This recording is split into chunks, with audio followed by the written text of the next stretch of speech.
And we're live. All right. And we are live. Who's first in here this morning? Let me see. Miss Goldie Robinson, big up yourself. Thank you for being the first one in this morning. Uh, Michelle Graham was here. I don't know if she's still here. Dorothy T, big up yourself. Thank you for being here this morning. Audrey Wright is in the building bright and early. Morning from present teacher. Simon G is also here with us this morning. Big up yourself. Nisha, thank you for being here bright and early. PG says upments. Patricia Jackson is in the building with us this morning. Mervyn the Point, Jamaica Kerr is in the building with us this morning. Mervyn, you add a US to it. Mervyn the Point, Jamaica Kerr, US. Prellis P. Niles, 123. I'm so used to saying Prellis 123 is in the building with us this morning. Julie Tapper is here. Dorothy T. Mistress B talks health and wellness with a twist is also here with us this morning. S. Diva is in the building. Grace James is in the building this morning. Marilyn Grant is also here with us this morning. Thank you for being here, Unstoppable Josh. Lovely Aneka is in the building this morning. Lovely Aneka, big up yourself. Lovely Aneka is my fellow content creator sister. If you see Lovely Aneka in here, everybody here should already be a subscriber to her content as well, right? All right, share the love. Senior Sexy is here with us this morning. The Buffalo Soul the Rest, how are you doing? Haven't seen you in a while. Wayne Nathan, big up yourself. Michelle Taylor, RN, put some respect on it, is in the building with us this morning. And Anthony Vaz is here saying good morning, SouFlo, and everyone on the chat. PG, all right, so I know some kind of like, I'm not really OCD, but if I don't do things accordingly, then I end up being all over the place. So shout out to the people going out to work this morning. Shout out to the people coming in from work this morning. Because some people work overnight and them think they and just a get off, you know. Extra special big up shout out to the people who wish good for others as much as you wish good for yourself. We are cutting apart the shot right there. Here we are on this beautiful morning. Today is the 15th of October, 2025. And we're happy to be here. Andrew Skinner, Renegade Sound, big up yourself. Thank you for being here. All right. We have a couple of things to talk about this morning, but I want you to choose where I start, but I am actually more like into super excited to see. Did you all see that Mavado is back in Jamaica? Did anybody see it? Dancehall superstar Mavado, aka OC Gully God, aka is alias known as OC, is Jamaica's way of saying alias known as. It means otherwise called. Gully God is back in Jamaica. No, you haven't seen it, PG? You know, the last time I did one of these, it was for Popcorn. And Popcorn did a video where he said, I'm in Brickell, where are you? Now, everybody who's from our part of Florida, you know, said Brickell is somewhere downtown Miami, right? And I saw the lights on the buildings and everything, and me get excited. So I'm going to do a video I talk about, yes, Popcorn getting visa, landing at the United States of America. And I did a whole spiel about what I like about this is he did like Buju Banton did, you know, they never rile up the crowd. They didn't show up. Oh, me get my visa, me I fly out. He just quietly flew into the U.S. Kind of like what Buju did. Buju didn't tell anybody he was leaving. Buju didn't tell anybody he was working on papers to get back in the United States of America. Everybody thought Buju Banton was ostracized and could not come back into the U.S. because of how he left the U.S. And if he even did, it should take decades if possible. Buju just quietly boarded that private jet and flew right back into the U.S. And when him reach a DJ Khaled place, him do a video, you know, to show us that he's actually in the U.S. So I thought the same thing was happening to Popcorn. Popcorn didn't even tell the people them say he's not in the U.S. He just let it run. And I thought, okay, it must be because I recognize this place and it looks like downtown, and it wasn't. So I'm hoping that me doing this for Mavado he's actually in Jamaica now. I've checked all the sources I could possibly check. I've clipped news articles, etc. And by what I can tell so far, he is in Jamaica. So Mavado has returned to Jamaica, it seems, after about almost 8 years away from the island. Almost 8 years he hasn't been back to Jamaica. which we have that to talk about this morning. There's a bunch of things that go with that.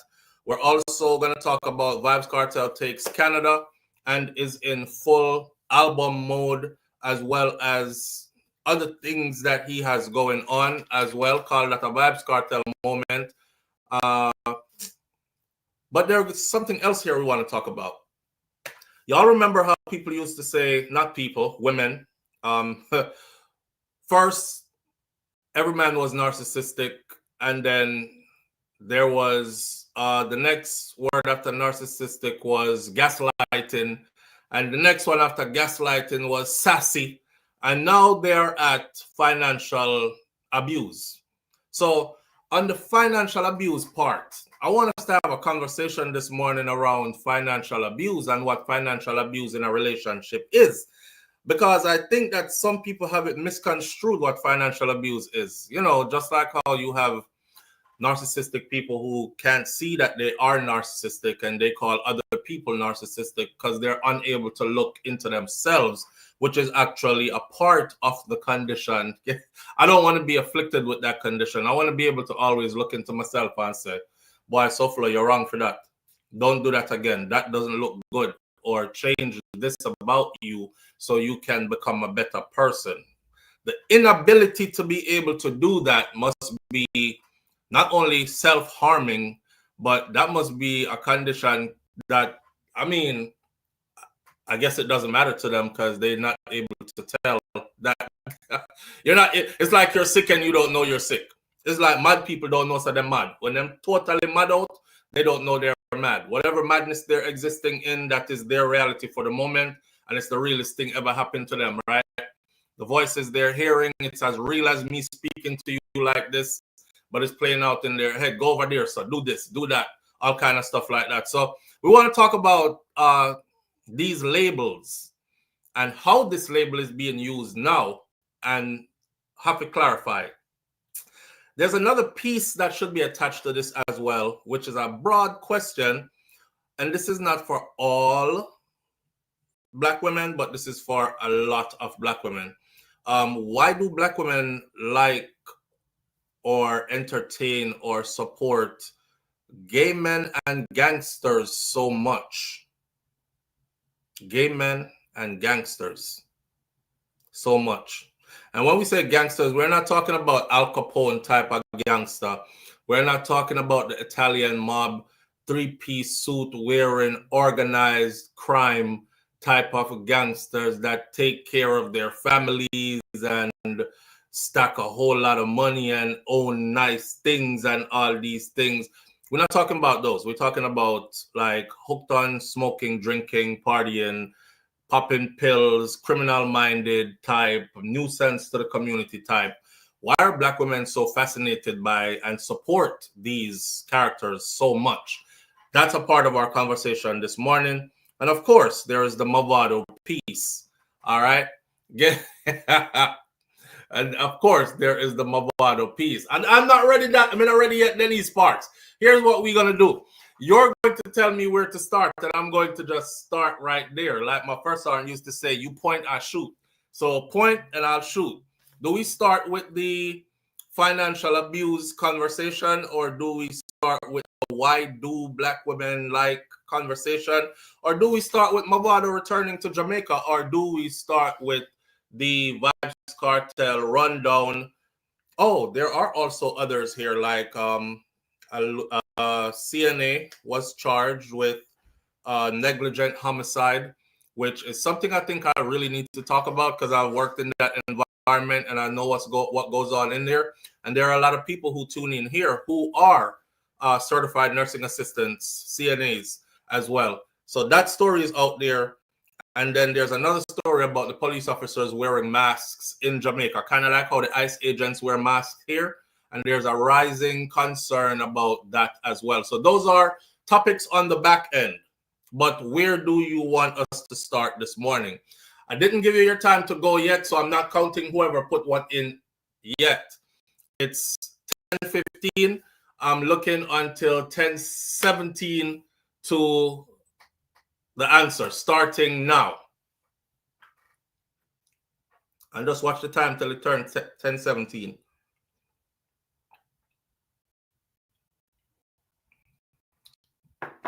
So the first one on the board is none. Okay, Nans says CNA.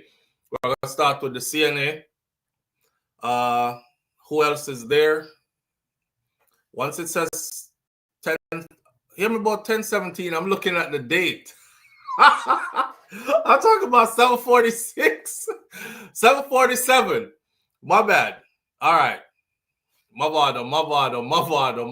Overwhelmingly Mavado. Financial abuse, Audrey Wright says. Wade Nathan says Mavado. CNA again. Cartel. CNA. Lovely Anika. CNA. Nan says, we know what you meant. Yeah, but I have to clarify still. 46 is going. We're almost there. I see overwhelmingly Mavado. Michelle Teller, RN, Mavado. Marilyn Grant, Mavado. Who else? We have 20 seconds left. It's overwhelmingly Mavado so far. And I think we are 15, 14, 13, 12, 11, 10, 9, 8, 7, 6, 5, 4, 3, 2, 1. And the DR seals the deal with Mavado. So Mavado it is. All right. Mavado has returned to Jamaica. I'm so special. You know, a big superstar Mavado, David Brooks. Yeah. A lot of things have been happening in Mavado's world, you know. All tying into, I don't know if Vybz Kartel did go to prison with all the freedom and all the movements and all the, because it's like goodness just sprinkle over everything after this man get released. Now, I'm not just saying that he has anything to do with it. Obviously, it's God's timing, right? We don't control time, but everything has its time. And it seems like it's that time. It's just a lot of good stuff happening in a space of a time. So, Bounty Killer, who didn't get his visa for however God knows how long, got his, flew back into the US, and is on to bigger and better things, UK, everywhere else. Many other artists, Beenie Man, out there doing this thing. You have Vybz Kartel able to go pretty much everywhere now. And then Mavado was the only one who we were like, damn, if we could see like Mavado and Vybz Kartel unite, well, they did that already. Remember when I said, imagine if you had a Gully Gaza concert in Jamaica, because the stadium probably wouldn't be big enough to hold it, because Mavado kind of has like his own following, and then Kartel have his own following. And some of the people, of course, who follows one follows the other as well, right?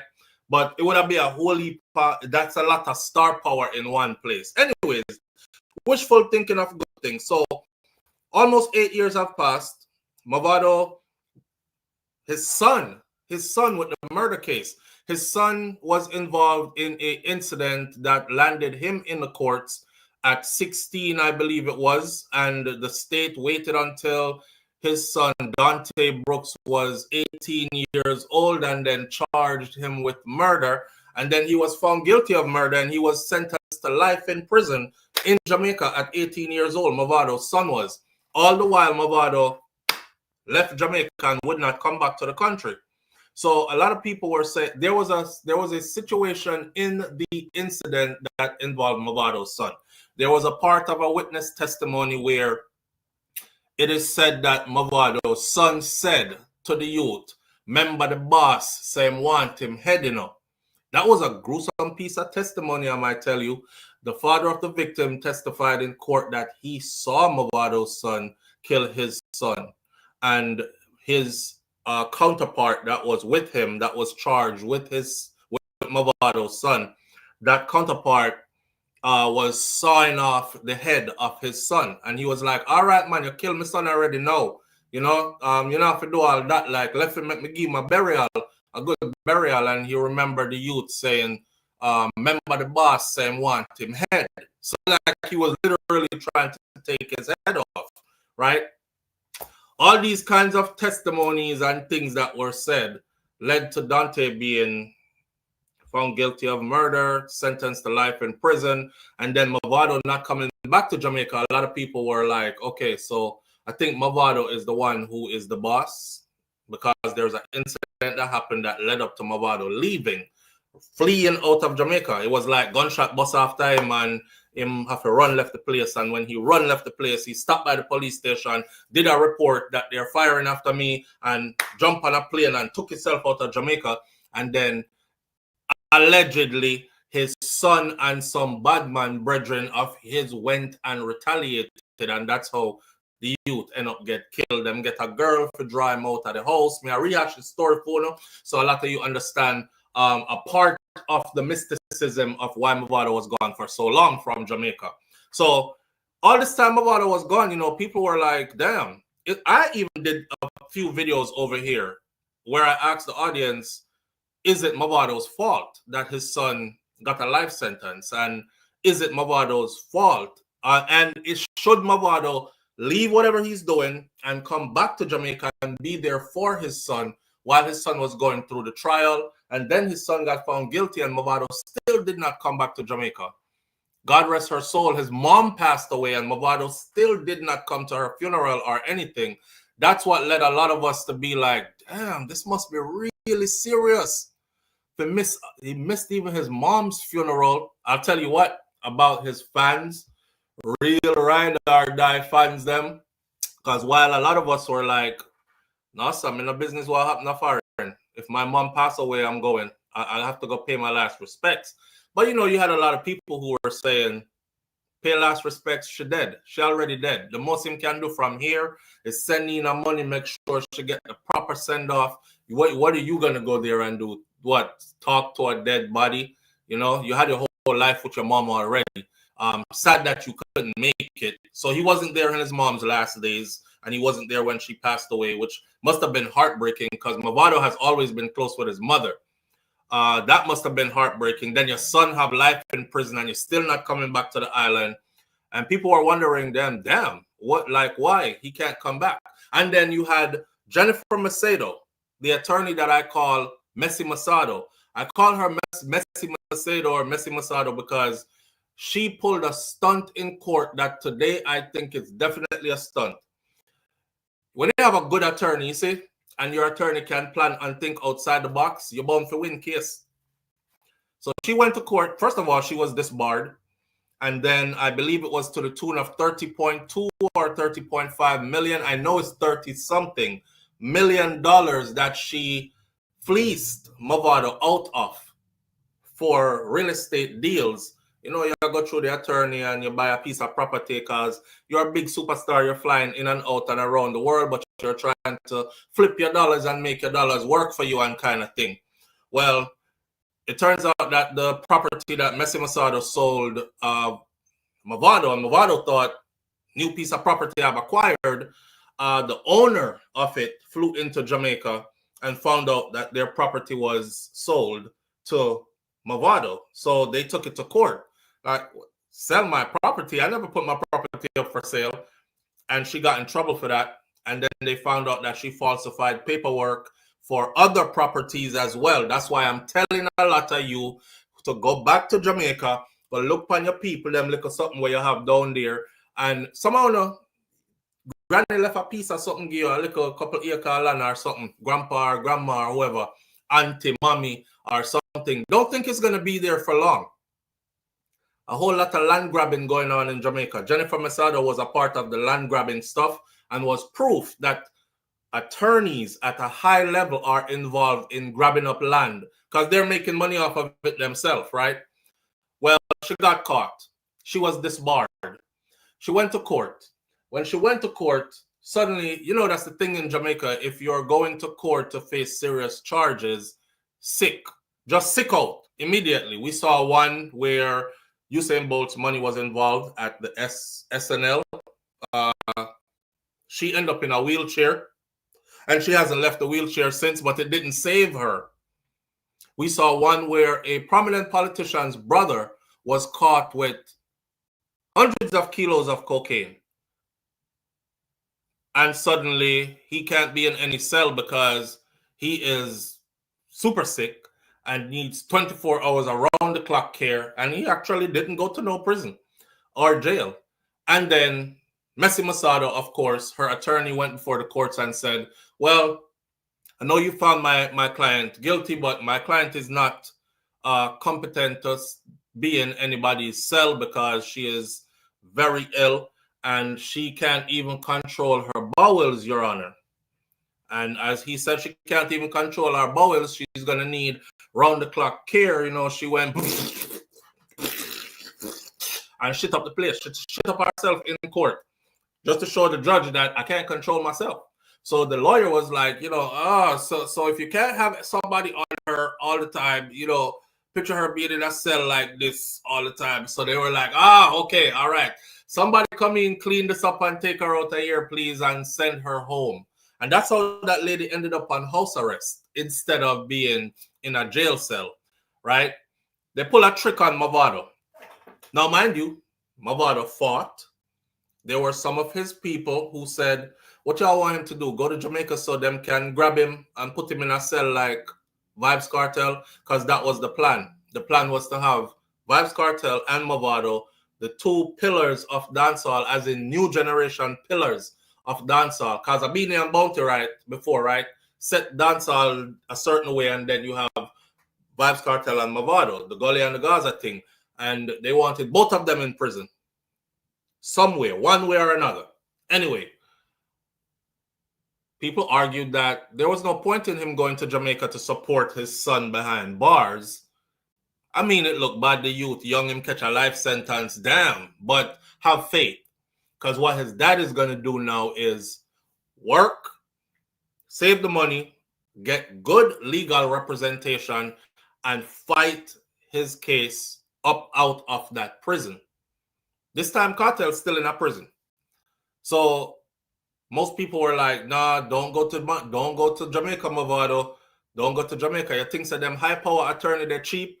They're not cheap. Them cost whole heap of money that me and you can't afford to pay, right?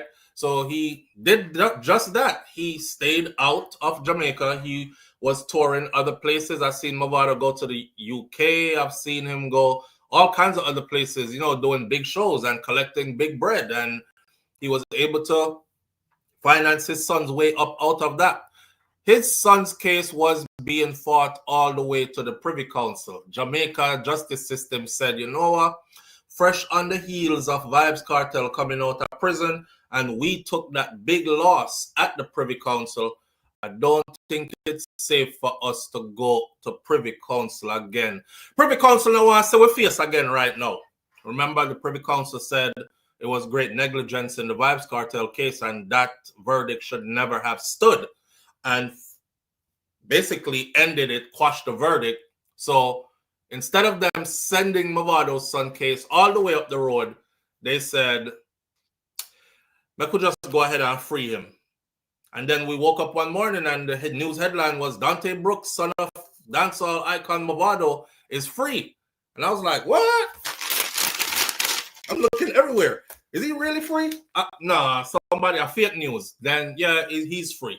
So he's free. You know, I saw Mavado wasn't looking too good for a minute because he was the butt of a lot of people's joke. Oh, you run away from Jamaica. Oh, be a gunman tune you make and gangster tune you make, and look on the situation you're in. Your son gone to prison for life. Your daughter get pregnant as a teenager. You're the typical statistic. Rah, rah, rah. But, you know, the man hold him composure, shut him out, and him just work on him thing. And I'll be damned if it didn't work out. It did work out. It took some time, but it did work out. So we've seen Mavado reunite with Vybz Kartel. One thing that got me was when Kartel said in the video, them things say we're enemy, you know. I mean, I tell them, said this done squash long time. Bro, no regular me and you talk. And Mavado say, yeah, man. I mean, I say, what? So everybody out here talking about Gully this, Gaza that, that's your mother, and this, that, and the other. The two guys are friends. That's why I always tell people, say, you see me in the division in dancehall, I only join the division when it's time to bet on a side, like in a clash. A clash is no different from like a horse race or a boxing match. Anything like that, you have to pick a side. You can't depend on both sides that are competing against each other, right? So naturally, I'm going to pick one side and then the other side. But after that, I have never been a person where I am in a party and Cartel song I play. I enjoy myself and I bust too blank and yo, and then Alkaline song come on, I stop. Or a Mavado song come on, I walk out, right? So it ain't that serious. That's what I've been trying to tell people for the longest, that it's not that serious. So we have to separate entertainment fantasy from actual reality. Anyways, things are smoothed over. Mavado, you know, he's been working with DJ Khaled for the longest. He was actually signed to DJ Khaled for a long time. Even that, people used to make fun of him with.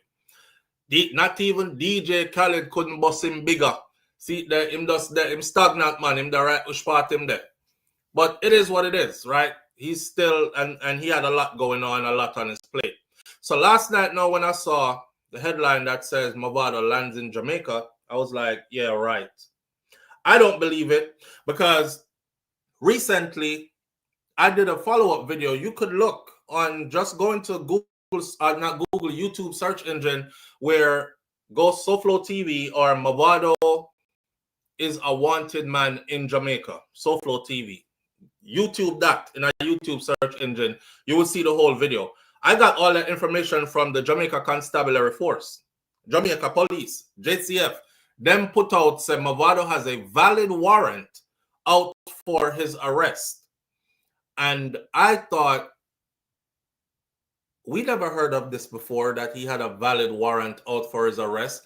We were puzzled as to why he's not going back to Jamaica, and we thought it had something to do with the case that his son caught, where the youth say the boss say him want him head, or allegedly said, because that's what the witness testified.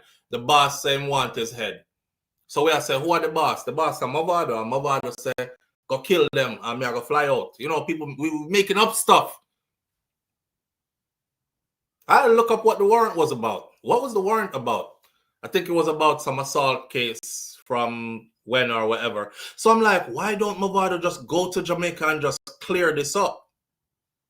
But then I even said in that video back then, no, sir, you can't. To run in pan JCF in about, I'm here to clear up a warrant. Because if you remember correctly, Vybz Kartel was arrested for marijuana, weed, ganja. Them said them find a big bag of weed in a one hotel room where he was occupying, and they arrested him because at that time that amount of weed in Jamaica was illegal to be in your presence. Now the laws have changed. You could have up to, I believe it's like, I think 2 ounces. But either way, I think he did have pounds.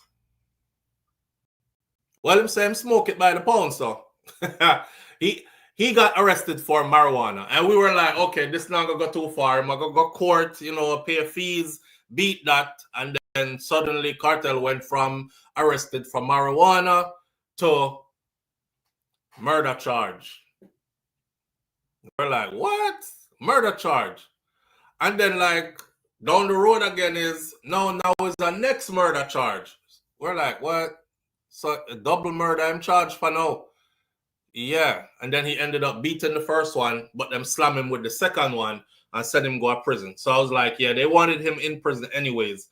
So not a wise idea for Mavado for going there if you try free your son, because they're going to have you and him in there. And then who is going to be left to work the money to pay these expensive lawyers, top of the line attorneys to defend you? Jamaica is set up like that. If you don't have good money, if you pay good attorneys like a Peter Champagne or, you know, one of them King's Council attorneys there, goose, dog, nyam your supper. So he was able to do that. He stayed out of Jamaica. Now he's flown into Jamaica. He's flying into Jamaica. Now I'm wondering what's going to happen with this warrant. So I'm looking around. I saw a couple of articles. Him flying to Jamaica. I said, I need to see more than that to convince me, say, he's in Jamaica for real, for real. Could this be an old video? Let me show you how I am super connected to Jamaica. I looked at the ground he was standing on, and my eye trailed from which part him foot up on the ground, because there's the picture of him drinking from the jelly coconut. My eye trailed from the ground. I went out, and then I saw the rocks. and I know right where that man is. You know, when you leave Norman Manley International Airport, and there's a guy out there that sell coconuts. Yeah, sell cold jelly, hot jelly, however you want your jelly. Him sell other things too. Off and Carback. And he's right there. Pardon me. He's right there where across from there, you could park over there, and then them have the rock, the big rock them, and you look out into the water, right? And I saw that and I was like, oh, he is in Jamaica for real. He is in Jamaica for real. So with that, I was still not sure. So I was looking around some more, and then I found a picture of him standing with two prominent politicians. So Mavado now blindly go back into Jamaica. It looked orchestrated. Like, call some people, talk to some reputable people, some heavy man, and then make your way back in, get into their company quickly. He had on a Pooh Shiesty mask, a balaclava, we call it, right? Going into the country, which kind of tell me say he was like probably hiding his identity for a minute, because if people saw Mavado in Jamaica, it'd only take one person to see him, and then before you know it, there'd be a bag of people around the place. And I noticed too, it looked like he went into Jamaica at late hours. He went in at late hours where people couldn't really see and make you out. You know, it get dark outside, people are leave airport, them just want to go about them business kind of thing. Yeah, so I pulled down the push ice mask a little bit and drink the coconut, and then apparently went to go meet up with prominent politicians. He was seen at the Spanish Court Hotel in Kingston following a board meeting with two high-profile government officials, North Central St. Andrew MP Delano Severite and State Minister Senator Abka Fitz-Henley. And there they are. And that's the picture that I used this morning for them. Just to show you, say, him reach for real. See it? And it's this, him wear the same Pooh Shiesty mask where him have on him head now. It's the same mask. It's kind of unique because it has all these fuzzy, glittery, fuzzy things on it. So him reaching at the place now. And he make sure him link up with some heavyweights before he goes anywhere else. Smart move. Smart move. Because I'm thinking JCF is definitely looking for him, because that's what they said. They said that if he sets foot on the island, he would be arrested, taken into custody. So I'm going to link to heavyweight politician before anybody recognized he was there. Now, let me tell you what they did to Mavado with his money. After Messi Masada took her $30-point-something million from the man, Mavado didn't want to go to Jamaica, but he wanted his money back. So them call up the case in court. Now, Messi Masado, being an attorney and a high-end attorney for this many years, even though she is disbarred, she still have links and connections, because you know your homies are your homies, your alumni are your alumni, your friends are your friends. So her attorney said, the law's on the books. Mavado's attorney said Mavado does not have to come to Jamaica to testify in court about his money. He can do it from overseas. There's a clause in the law that says he can testify from overseas. Messi Masado's attorney dug in the books and came up with, yes, he can. However, the law stipulates that that is only for somebody who does not have a warrant out for their arrest. So Mavado's attorney says, well, my client is good. We don't have a warrant. We know nothing of a warrant. And that's when the JCF made it public. Oh, there is absolutely a warrant. There's absolutely a warrant. There's a warrant here for him that was issued, I believe it was 2018, for his arrest, and he fled the island and blah, blah, blah. So his attorney was like, well, the court said the only way he can get the money back, because the warrant was proven to be valid, the only way he can get the money back is if he comes to Jamaica in person and attend court in person, because there is a warrant out for his arrest. Wow. So I plan to take this man $30 million and just keep it, And they go as far as to use the law to their advantage. But what are they thinking now that he is in Jamaica now?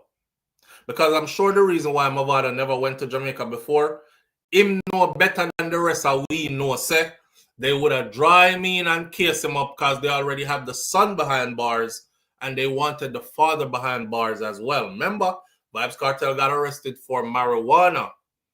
13 years later, after fighting 2 murder cases, Vybz Kartel is finally free.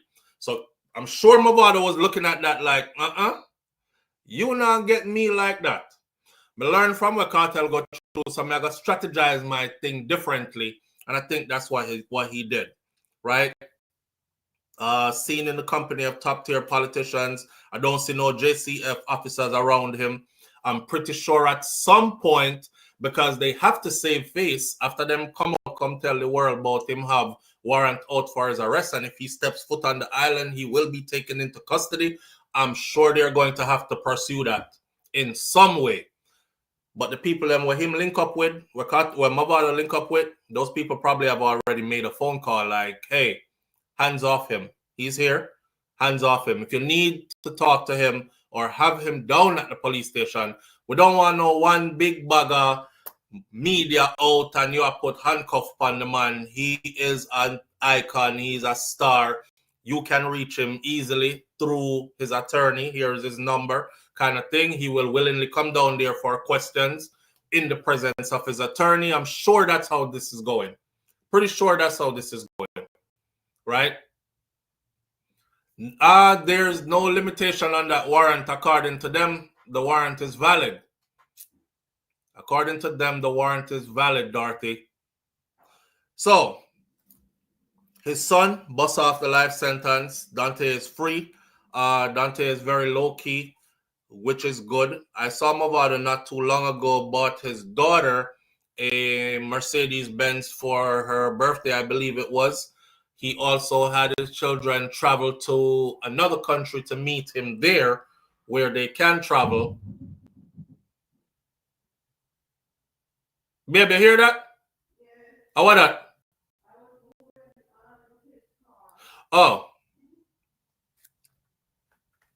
Yeah, he had his kids travel to another country to meet him there. So he was in touch with his children, and then they united or reunited in other places, just couldn't come back to Jamaica. I remember a couple of things, right? I remember one police officer said a while back, before all this, we're going to make you afraid, we're going to make you see your mansion and can't come there. That was directed to Mavado years ago. We'll make you see a mansion and can't go there. So look how many years have passed that man had to see that mansion and couldn't go there. Also, somebody who flies drones flew a drone over the area where Mavado lives, where his house is, because they wanted to show these big, beautiful mansions that are in Jamaica on that in on the hillside there, overlooking the city. And all of them were pretty as they were coming around. And then they zoomed in on the Mavado mansion, and it looked like it was falling apart. I don't know if you seen an abandoned house. We know what abandoned house look like, right? When time the concrete nugget, because your concrete has to be like blasted, right? So you can get off all the dirt and the grimy stuff that accumulates on that concrete, and the pool deck have to clean off and these kind of things. The pool has to be maintained regularly with scrub down the walls of the pool and put in your chlorine, the mixtures on a regular basis so the water stay looking, or if it's a saltwater pool, it has to be maintained. Else it will start looking like sea. Like when you go to sea, you see moss or morass or whatever you want to call it in there. And that's how Mavado's house looked. The grass and bushes were highly overgrown in the back of it. It just looked like the mansion was falling apart. So when I saw him last night, in one picture that he released, he was standing on top of the pool deck overlooking the city.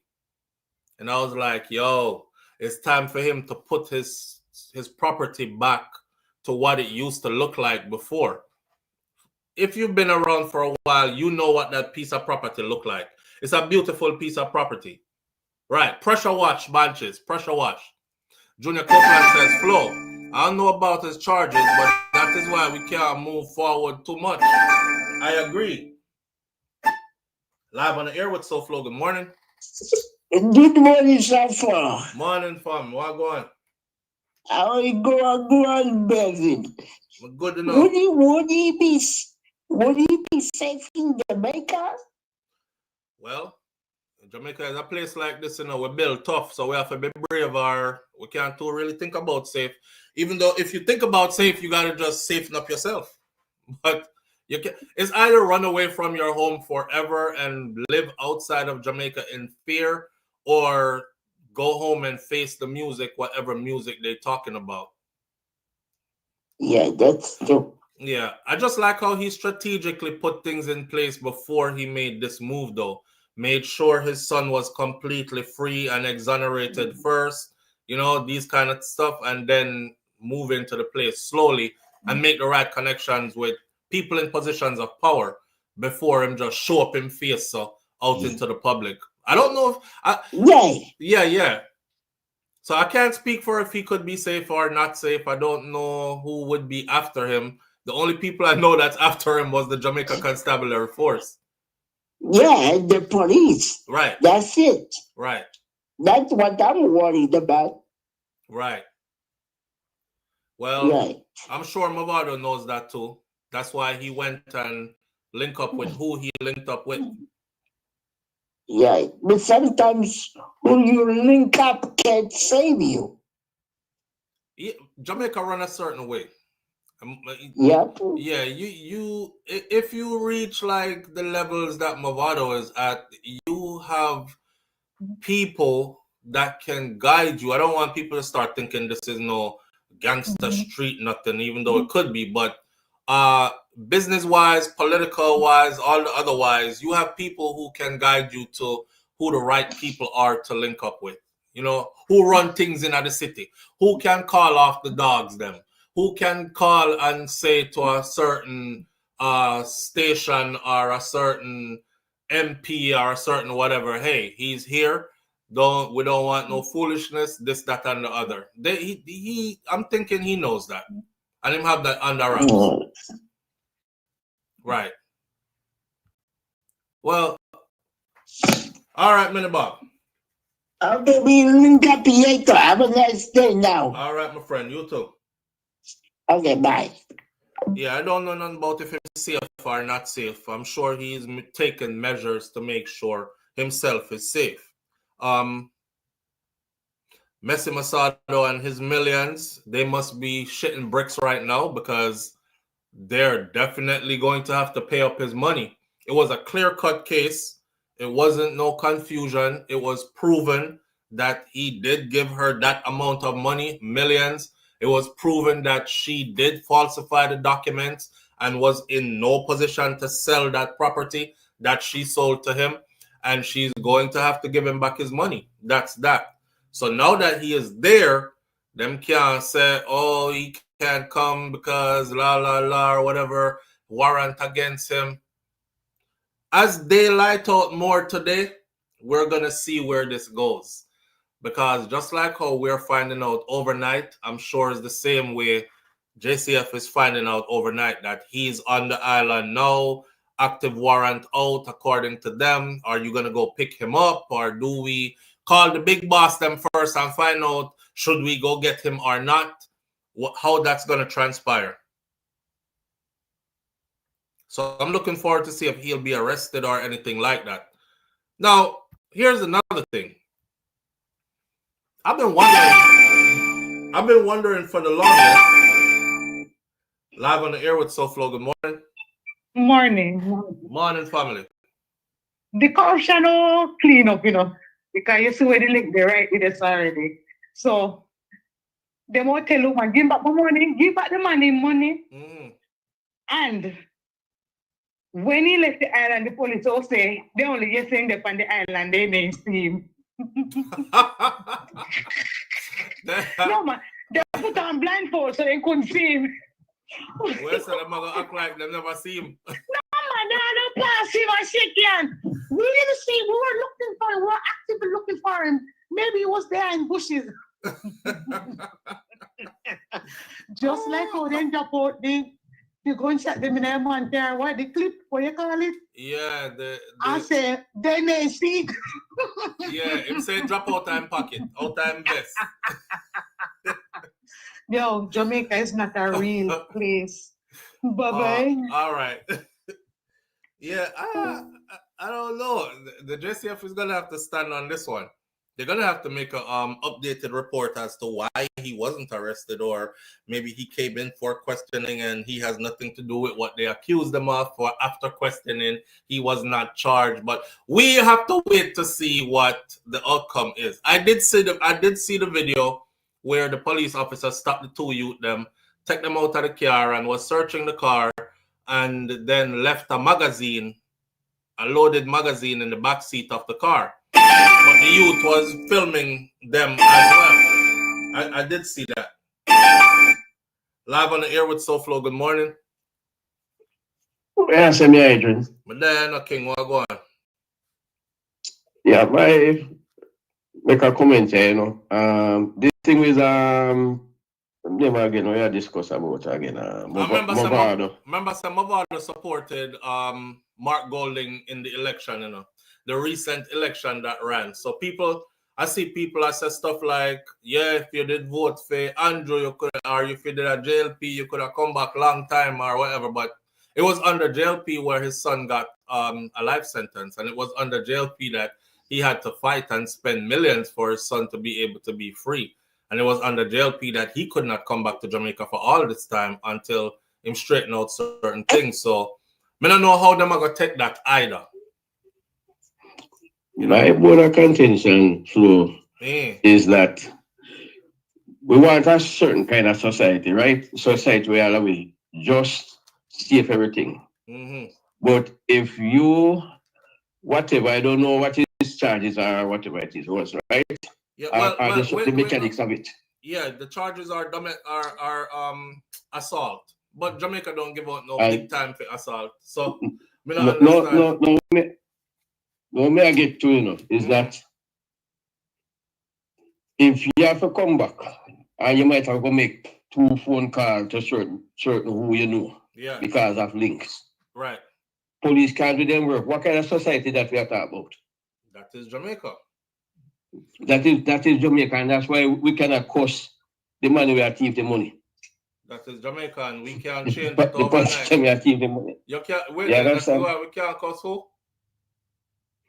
We cannot cost the Prime Minister will read and the man we are thief, what is allegedly thief money, man.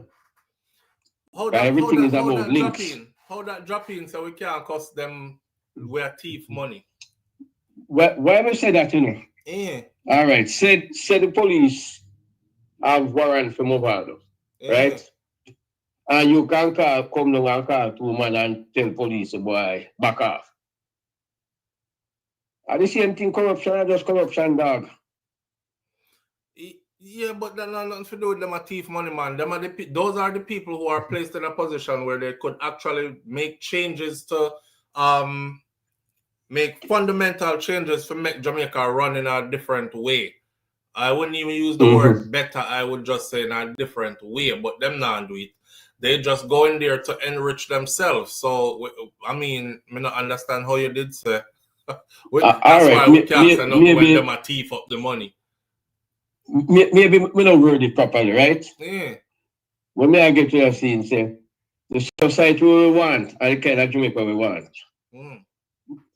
The police, we do them have to do. No matter so, all right. They wanted Mavado, right? We just are hypothetical, that's right, I know. So probably in call and make 2 links to 2 politicians and things like that. After I'm getting flying. Right. Now the police let them do their work. They want no links. Because guess what? The same thing that applied to Mavado, so if it apply to the man, the no name man out the street also. But it don't. It don't. It don't. It don't. It don't. So as much as we want to say, yes, as much as we want to say, load the police in Jamaica, make them do them work. We know, say,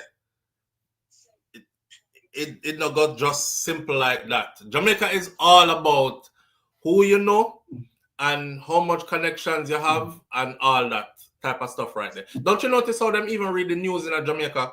Because people are judged by their professions, what they do for a living, them accolades, or them have all kind of something like that. You don't notice that?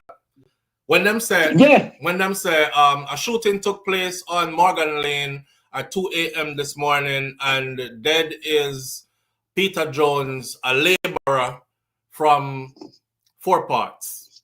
A laborer from Four Parts. A construction worker, a day worker from Four Parts. And then if it's anything else, they would say a shooting took place this morning. Prominent attorney, King's Counsel attorney, Peter Sharp was gunned down on his way to blah, blah, blah. So them kind of like even dictate how the people feel about you. Because the Jamaican people, the crowd would look at it and say, Chuck, is a farmer dead? Or is a laborer dead? A construction worker dead? Flip the page on to the next story. This is the precedence they set. But if it's a prominent businessman or prominent attorney or whatever, everybody in mourning. Oh my God, this is a good person that died. You know, what makes the person good? Well, you don't know the person, so what make them good in your eyes now? The only thing what make them good is how we are judged, right? The laborer, day worker, construction worker can't have more value than Mr. Prominent attorney. You see? And that's how Jamaica work, my friend. That's how it works. And that's how it's always been. That's why I say it's best for us. If you can't beat them, join them. That's how I see it. So it's best for you to like try to, I would say, amass wealth and align yourself with certain people who are in positions of power kind of thing. Because Jamaica is one of them places that also where connections even mean more than your money. Yeah, and that me I talk about. Yeah. Connections even mean more than your money sometimes in Jamaica, you know? So my brother content is that we want that kind of society, right? But we not work towards it either. Because we are endorse it. Yeah, I think, and it's true to a degree, because I see a lot of people in the comment section that say, a good for Mavado, and he must remember now is under which government him able to come back to Jamaica. All them things. yeah. He must remember now under which government him is able to come back to Jamaica. So next time, choose Jamaica when you vote, boy. Y'all go look at the comments. But they are forgetting that is under the same government that his son get a life sentence. So they obviously weren't looking out for him. Is under the same government that he had to stay away from Jamaica for almost 8 years. They weren't looking out for him. You know what I'm saying? You know what, Flo? Yeah. Them things are not right. But what I do know, you can give me system at Jamaica, but just when them turn against you, that get your supper. I'll go. Let me say that right. Yeah. I remember a man did name Claude Massop. Claude Massop, Bob Marley Virgin. Yeah. And I was a singer right now, and apparently things went sour between him and them. You know. Recently, them youth have out of jungle, them and Black Rose's crew. The man was basically untouchable. See. I just show them man. You saw William Garth. You know. Yeah. Yo, hold on there. So it doesn't matter that. Not to rehash a story, but out of my own curiosity, sideline a little bit for me. Do you know much about the Willie Hogarth story? Well, through me, I links at them region in them, so me hear two things we know they trying to believe. One of them say him bad up blinds up a jungle. Okay, me never hear that one there before. Oh yeah man. Tibali go play up Alec Gardens. Yeah. And what them say happened before that, you may have some place over a machine of Garvey mead and then pay no water bill. And them cut off the water and him and them going to go beat up one of the big man in NWC, National Water Commission. Right. So it is said that young Arnett will play. Somebody go for Arnett will play up there and Blinds asking about it and can't come chat to me in my place. Them way there. Yep. All right. That's one of the version. Look at the man phone cut off. I was interested to hear the other version. The version I heard was that him did up here in the US getting on really well in the cocaine trade. And he had links with the I don't remember, the Colombian cartel. He had links with the Colombian cartel. And you know when them say run off on the plug, if the caller want call back, you know when them say run off on the plug, well, they said that Willie Haggart arrived in Jamaica and buy up a whole heap of bike and stuff, like 100 motorcycle out. We're not talking about no little yang, you know, we're talking about them big body Kawasaki bike there. Buy up a whole heap of bike and whole heap of car and something after I run off with the people, them drugs and wholesale it out and flash come at Jamaica. But the Colombian cartel is a set of people where you could have hide under Rockstone, them a find you. So them find him at Jamaica and end him. That's the story that I grew up with. I wanted to know if this elder know. Yeah, live on the air with SouFLo. Yeah, SouFLo, when I reason we get cut out. Yeah, me know. So what the next version? Yeah. Can me tell the audience my version already? When me yeah. The next version, it is said, is the Colombian links. I guess you know about that. That's the one that I grew up hearing about. Yeah. Because several times the man said come to Jamaica, you know. I get man to put on the hit pan him, but you know Jamaica run makes man know and the man get dust out. Right. Yeah. That's the one I grew up here. All right, we need just a check for here if you know anything about that one day.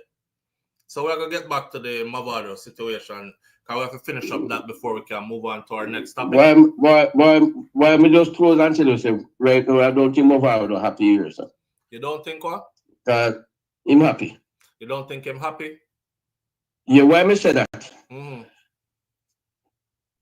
If you have to come back to your yard, right, and you have to walk with bodyguard and figure this one, you cannot be 100% happy. He's a big star, brother. Him have to walk with bodyguard. He's a big star, but man want his head back. That's the thing about it. Mavado is a huge star, you know, an international star, you know. So naturally, them man they have to walk with bodyguard anyway. Because we just have flashbacks, right? You figure say, listen, some of them other front end artists where they both. Who can't look at them can just drive go anywhere. Then after no man watch them back and them bigger. Who bigger than Mavado, you know? Who bigger than Mavado where you know where just go anywhere by themselves and not have to watch them back and all them something? Well, I forgot this. All right. We just have make a point. Because no, it don't go so, bro. The world change. If you reach certain status levels, you have to be well protected out in these streets. You can't just go road just so. That's a part of the sacrifice that comes with that level of stardom or superstardom. You know, you are no longer walk street alone. Can't go to the grocery store, go pick up a list of things. Wife text you and say, make sure you grab 2 orange juice on your way in and all that. And you can't randomly do that no more. I concur. But it's just because we know say them the image when they have man want hurt them physically. Yeah, but that's Jamaica, bro. People want to hurt you physically sometimes for no reason. Just because a man tell him say hurt you. You know if you have nothing with him, you know, man just tell him say hurt you. All right. Make a reference, I know. If Junior Gang fly down. Junior Gang is not going out the road by himself. Ziggy is not going out the road by himself. Me no say they not go out by themselves. Then I walk with no entourage man, heavy man, I walk with no for good man and them thing. What? Bodyguard. No. You not pay attention or what? You don't know how the thing go or what? And listen, the Marley boys, them don't play. You hear that? Let me tell you something, right? Them are not idiot. Them know exactly which part them father come from and which part them come from. I don't know playground around there, so. And anytime you start smiling and make yourself available to everybody, just hang out loose a road. That's your head back. You remember the brother here where is a huge star, but he kept it 100% authentic out there in these streets. They rode a kickball with people. You see how them kill him the other day? When name there? What's the singer name? I forgot his name right now. He might have one big song, man. I can't call him name right now. Because what happened when we celebrate at full time scene? We have some other calls are coming. So wrap this up for me, please. Yeah, man. You're going to trench town scene. You can't think nothing. Just think about the money. When the money go in there, I'm going to ask Ziggy and the money come in there. The money worship, the money foot. The money have to walk with nobody guard. For people just look Marley. Who? In a trench town. In a trench town, who you say do that? You go to trench town, you go trench town, you go Rima. No, I'm asking you who you see do that. Who I see do that? Yeah, who did you see do that? This is Ziggy. You got trench town, come a boys town football field. By himself? The man are walking on entourage. Ziggy Marley by himself? Yeah. The man are walking on entourage. I know man are screw up them face and have big weapons on them. When was this? When we are talking about the 90s. All right, sir. That's the last time, see? All right, we don't have to debate that so one loves in the years, sir. All right, brother. All right, manners. Yeah, man, protection. Manners. Yeah, man. All right.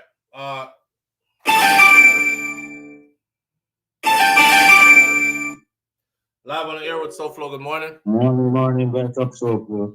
Manners and respect, family. Clear up the phone for there. Take away my speaker, Bluetooth. Okay. Tabby Diamond is who I was talking about. Tabby Diamond, the lead singer for the Mighty Diamonds, is who I was talking about.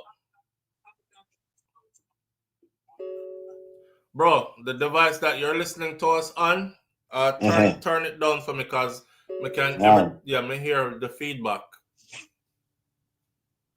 All right, talk to him now. What go on? Yeah, you are talking to. I don't know which world you living in. When you have them status like Mavado, even to civil, but you have to get bodyguard. That ain't a disgrace. Look at a video in Jamaica about some little youth when them police, even the police, put the clip in the youth them back seat and try to walk away. Set up the youth them also want to pull them over another time and then see that show that they have a clip. When the youth see, you say, yo, I'm going to left the clip. What clip are doing on the back seat? Yeah, I saw the video and the youth said, yo, don't left that in there, no, pick it up. All right. Yeah. So, Mavado act in Jamaica, the government and everything. He have to have bodyguard. Yeah, man. He got to have some level of security around him. Yeah, man. You see when they call him on your show, they feel you know get your heights. You know that on your heights. So for them, you know how intelligent he is, you know.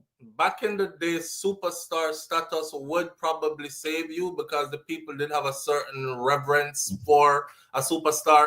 Like, you know, Bob Marley landing at the place and walk through jungle, Rima, everywhere and crowd gather and, you know, everybody want to talk to him and this. That don't happen again. Now is different vibes. And it's not everybody want to hurt you, but it only take one person to, you know, want to prove, or you never know. So you have to be careful. Yeah, but because you don't know who's who. And entourage and bodyguard are two different type of people. Right. Like you tell me, Ziggy, they walk with bodyguard, not entourage. Right. Because they don't want that attention. Right. Entourage is a bag of man around you. Entourage is a bag of man around you, or your friends, or whoever you want to call them. Your crew, your clique, your gang, whatever you want to say. And then bodyguard could be just two men who fall back and they make you walk in front of them a couple of feet, but they are armed and dangerous and they are on the lookout, you know, and for your interests. So don't need a bag of man either. It's simple guy, you know, where I from. Someone they even have the status of Mavado and then get bodyguard. Right. So, they just play the cut and eye out everything. Can you get big on this social media? You have to get bodyguard when you go certain place, bro. Who, me? No, say if you get big, so more bigger. Me not got too many places, brother, but I'm out on road though on a regular basis. I've been to reach them status there yet. Yeah, but that's what I say. If you reach that status, you don't have to get bodyguard. Yeah. Yeah, all right. Anyway, listening, yeah. All right, I've been listening all the time. All right, Manners here. Manners. Where you say from? Guyana? Yeah, man. Listen to your years. Hold on there. You from Guyana? You seen the story about the school superintendent from the US that is Guyanese? That you see the story? Waiting. Why? Where do I go? The immigration system have some loophole. Yeah, but I mean, just say what you're feeling like for him. For him, bro. You feel he'll be all right once him, because they're gonna deport him. I mean, I think so. You know, they'll deport him. Yeah, but you feel him gonna be all right once they deport him. If he set himself right in Jamaica, in Guyana, in Guyana, yeah. If he set himself up, well, and that's a tough one, because you send things back home to some family to set your thing right, and they won't do it, especially if they know you can't come out. Same. So I hope whoever he send things money to, they do right by him. That's what I know. But if he going back there and nothing is set, I think he's gonna be all right. All right. They just want to hear your take on that still. All right. All right, bro. Okay. Manners. I need a roof over my head and bread on my table. Live on the air with SouFLo. Good morning. Good morning. I just wanted to say about Junior Gong, right? Mm-hmm. I've been on many of the Welcome to Jamrock cruises, most of them. Mm-hmm. And he has an entourage around him all the time. You can't get close to him. He has them all around him, and that's his cruise. Of course. It's crazy. And that's his cruise, right? Yes, I don't know what this man is talking about. Yeah, times have changed, you know. Yes. Junior Gong can be seen as, thank you, fam. Thank you. Yeah, I just wanted to say that. So wait there. You said you've been on most of the Jamrock cruises? Yes. Them cruises that look rocking. I think I owe it to myself to go on one. You have to. Yeah. And you know what? Now what happens? Most of the time, by the time the cruise is over, it's almost fully booked out because everyone is booking while on the cruise. One time, there are 2 ships leaving out back to back, you know. Damn. It's grown that much. It's nice. It's really nice. I remember one of those years when it was announced, and when I went to go look at the price of the tickets, it said sold out, and it was sold out. It was sold out like as soon as it was announced. Yes. Love and Harmony cruise was the same thing too, though. Yeah. Have you ever been on a Love and Harmony cruise? Yeah, but that cannot compare. I went to like 3 Love and Harmony because I wanted to compare them. But Love and Harmony, they're trying, but they cannot stand beside Jam Rock. Damn. Let me tell you, you walk onto the Jam Rock cruise and you crawl off at the end of it all. It's round the clock fun. Beer, entertainment, and vibes. Yeah, you have to pace yourself. Yeah. You have to pace yourself. Yeah. All right. But whenever he walks, he have them all around him. It's crazy. It is what it is. All right. All right. You take care, right? All right, family. Bye-bye. Yeah, I want to go to one of them cruise. I definitely want to try the Love and Harmony cruise, but I definitely want to try the Welcome to Jamrock cruise. There's a documentary out, a long interview with Junior Gong. That is where I heard them ask him, the interviewer asked him the difference between reggae and dancehall. And that's where he said, well, you know, people are saying reggae is different from dancehall, but that's not how he see it, because reggae is like the umbrella, and any music that play under that is reggae. Dancehall is a part of reggae. Reggae is dancehall. It's just one music, dancehall, reggae music. But reggae music, but dancehall, he said, is a place. Let me be clear on what he said. He said reggae is the music. So any music we play is reggae music.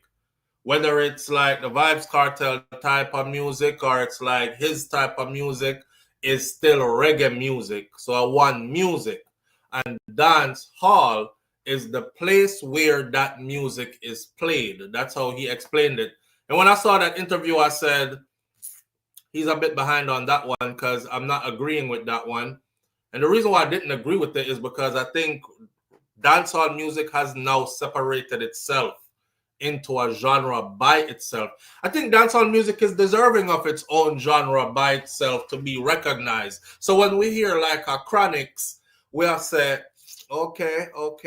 Even though Chronics might do 1 and 2 tune that sound like a dancehall tune, but majority of what Chronics puts out, he's in that reggae space. Lila Ike, Protege, for newer people.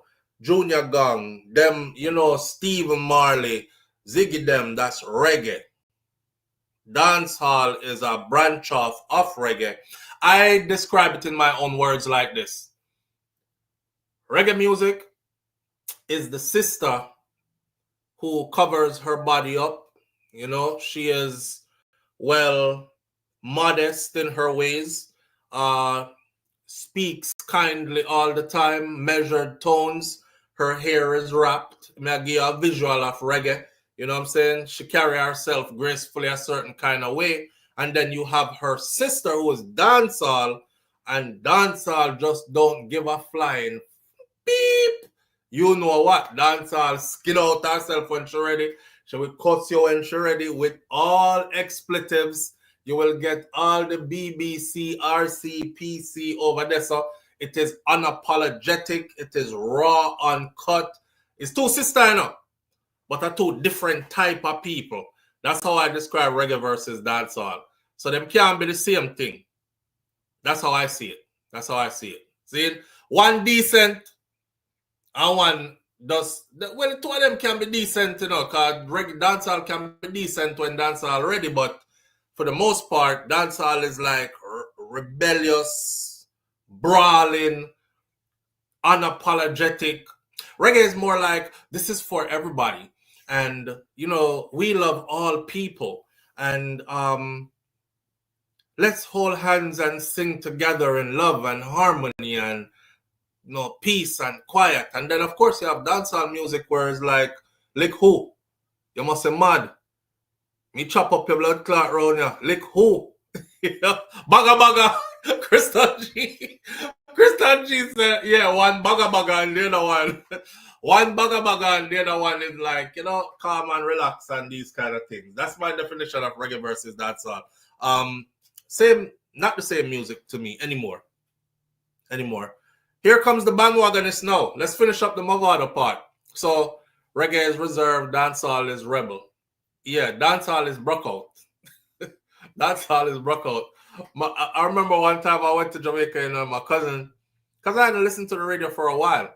I don't know if you know it, but when I'm in Jamaica, I don't know if you have the same experience. For those of you who are there, it's kind of hard to find a good reggae station where play like authentic reggae music all day. And I'm in Jamaica and I would like to hear just Jamaican music, but the world has changed. Jamaica included. So I'm in Jamaica, I'm hear Drake. Drake is on repeat.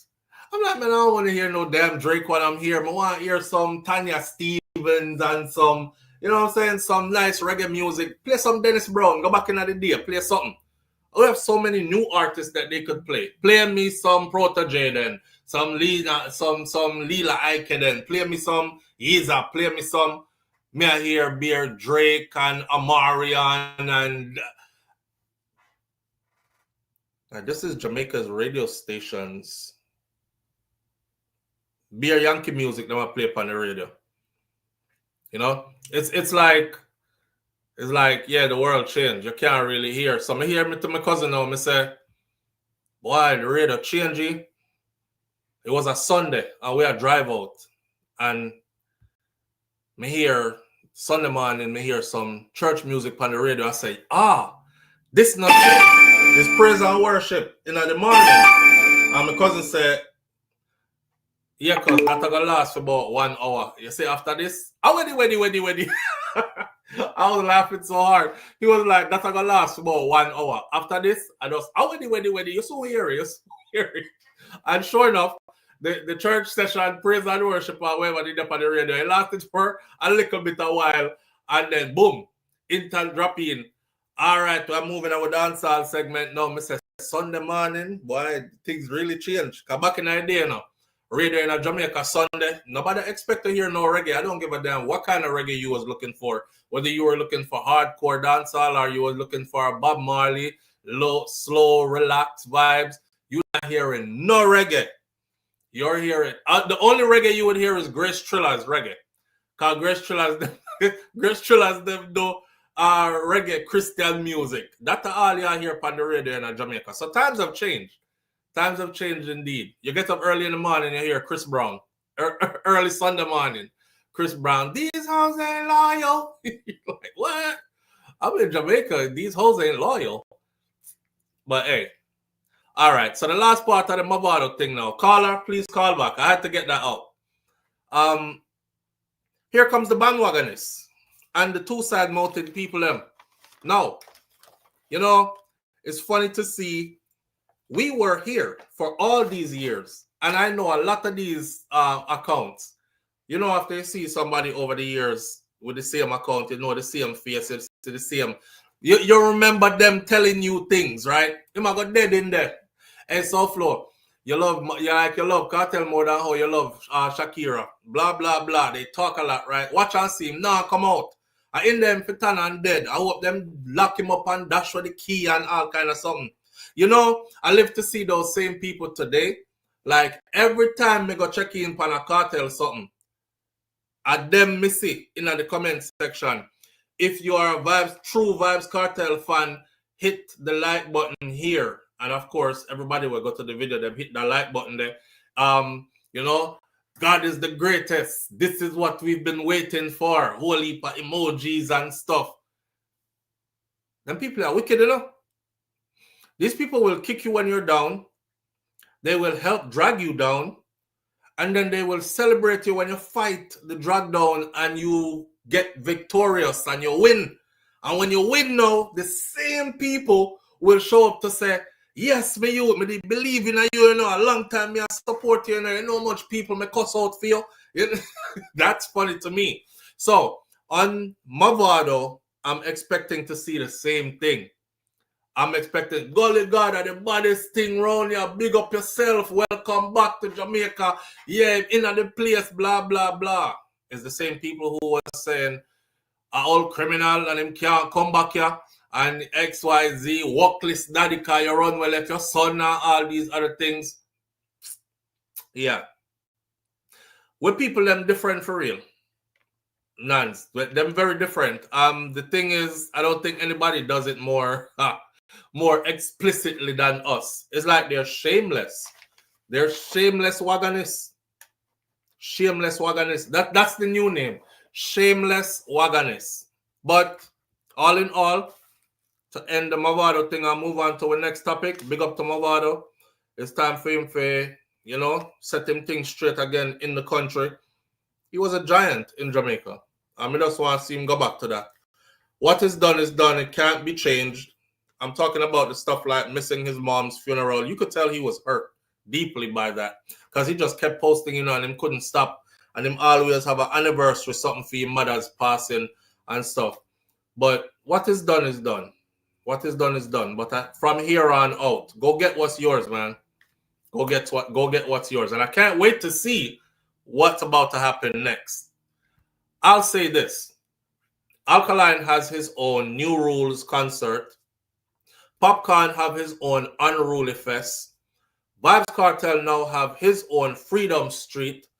Mavado needs to go have him own thing too, because he is of that caliber where he can pull a crowd like that too. And I would look forward to that if him put that together as well, right? I would look forward to that if him put that together as well.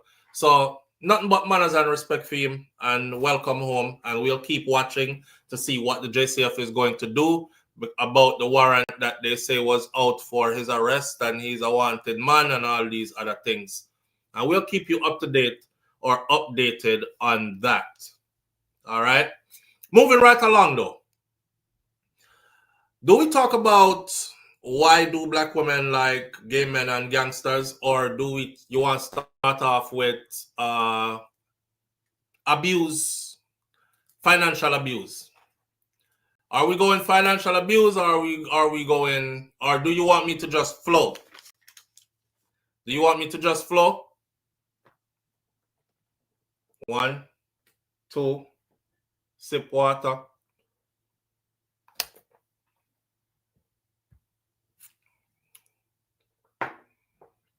Crystal G says, however, in the worldview, Jamaicans are the most likely to help you around the world. So we have a good side. I saw that that headline. Flow, just flow. All right. They said that Jamaicans are the most likely to help you. That's true. That's true. Especially if you're in Jamaica, it's not hard to get somebody. Help me take this up real quick. Yeah, man. Or, tire bus on the side of the road. It's not hard for somebody to say, yeah, all right. That kind of stuff. It's true. It's true. Especially if you're a foreigner that look like a foreigner in Jamaica, you'll probably get help quicker than anything else. The Jamaica that I know. Let's run through Vybz Kartel next as far as his itinerary goes. So, Vybz Kartel takes Canada. For all the Vybz Kartel enthusiasts, I saw one person saying, damn, he's going to Canada next. I wish I could go. I went 3 times to see him in Brooklyn, and if he comes back to Brooklyn, I'm going to see him a 4th time. I said, damn. Are some serious fans out there. Anyways, October 26th, October 27th, October 26th, Sunday, October 27th, Monday, and Thursday, October 30th are the 3 days for my Canadian family. October 26th, Sunday, October 27th, Monday, and Thursday, October 30th are the 3 days that Vybz Kartel will be at the same venue in Canada called Scotiabank Arena in Toronto, Ontario, Toronto. I heard they booked 1 day, and the demand was so high and heavy they had to do 2. And then the demand was so high and heavy they had to do 3. So those are the 3 days that he's gonna be there. They're asking for a 4th day, but Kartel said he can't do the 4th day. I don't know if it's because he'll be ran down. I'm sure that's a lot of energy. And if you notice, when Kartel do him show them, even when he did back-to-back at the Barclays, it was 2 totally different shows, 2 totally different vibes, 2 totally different stage setup, everything. So it's not like he's going to give you the same thing. It would be easy to go out 3 nights in a row and do the same thing. You know what I mean? You're like, okay, let me go to bed early tonight. I have to wake up early in the morning and I have to repeat this. But to put that whole show together, different show, different list of songs, so on and so forth, that must be a lot of work. right? So he's committed to 3, and that will be Sunday, October 26th, Monday, October 27th, and Thursday, October 30th at the Scotiabank Arena. Also, to pull your attention to a couple of things, like his Heart and Soul album. The name of the album is called Heart and Soul, right? That album was submitted for Grammy consideration. Now, Grammy consideration means they are considering to put it in the lineup. It's like 57 or 75 or something like that albums have been submitted for Grammy considerations. That number is going to dwindle down significantly to a very small number. And the Heart and Soul album from Vybz Kartel is what was submitted. November 7th is the decision day. The last day for voting was today, I believe. So November 7th is the decision day when they will decide and put out a definite list of the 5 or 10 Jamaican albums that are going to be competing for a Grammy, right? So look out for November 7th to hear if Heart and Soul makes it to the list, makes the cut. For the person who said here the other morning, I think it was Raddy's daughter who said, SouFLo, didn't 450 album get submitted as well? And I said no, because I didn't see it on the list. Well, I stand corrected. I take that back. I make sure I write it down as Sophia this morning. 450's album is called, I'm actually going to go listen to his album. That's why I'm going to write down all this. 450's album is called Pieces of Me. Pieces of Me, his album was submitted for consideration as well. So on the 7th of November, we will learn what is S Diva? Is you said it, S Diva? Okay, so you're right. Pieces of Me, his album, it was submitted and it's in there for consideration. November 7th, we'll know if it made the cut and if he will go on to be competing for a Grammy. For those of you who don't know, Vybz Kartel Radio is how you find him on YouTube. Vybz Kartel Radio is how you find him on YouTube, right? October 31st, he'll be in Houston for my Texas people. October 31st, he'll be in Houston at the Toyota Center. October 24th, he will be in Dominica at the Sensor Park Sports Stadium. So again, October 31st, he'll be in Houston, Texas, and then he'll go off to, actually, he will be in Canada first. And his last night in Canada is on the 30th. And then he'll be right over to Houston, Texas on the 31st at the Toyota Center. But on the 24th, before he goes to Canada, he's headed to Dominica.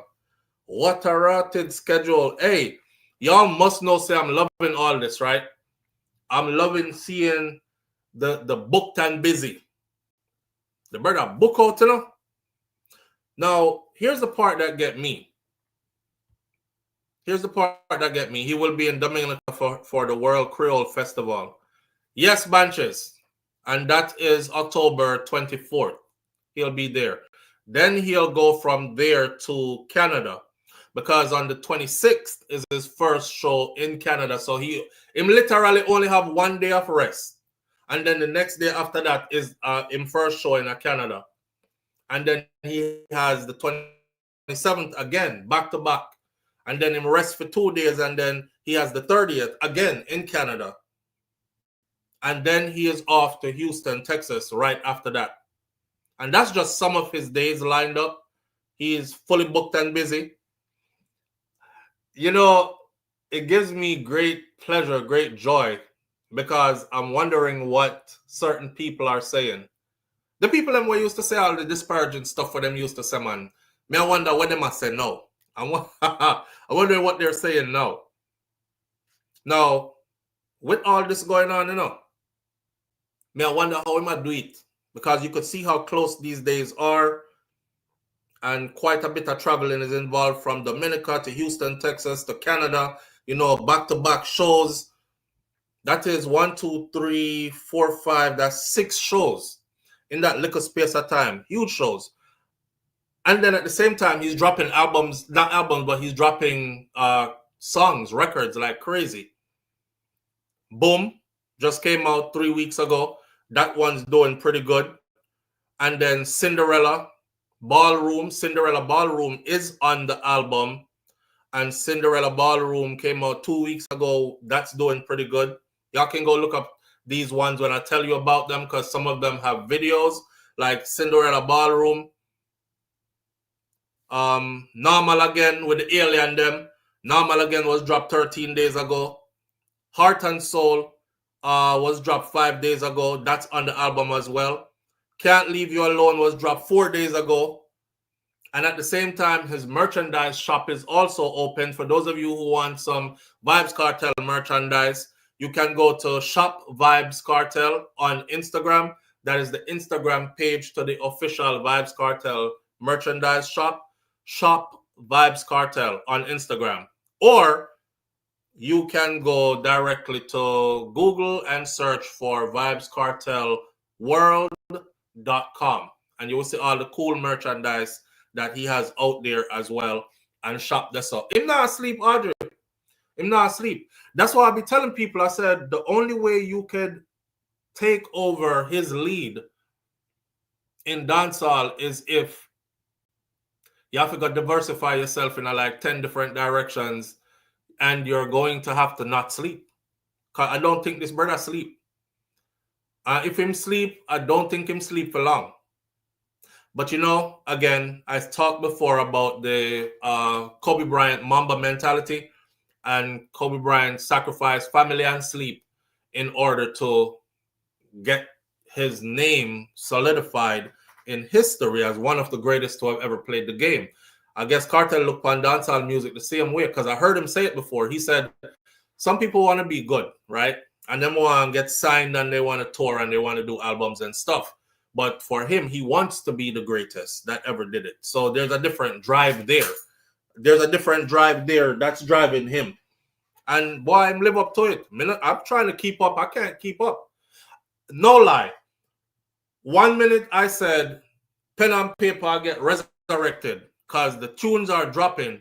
And honestly, I sit down here, so I write out the song, because every time I write out the song, them, you remember old school us, young us, when we used to play upon the tape recorder, and we, all right, pause it, that's all right, the words, play some more, pause it, that's all right, the words. I do that for every song that I do a pen and paper review too.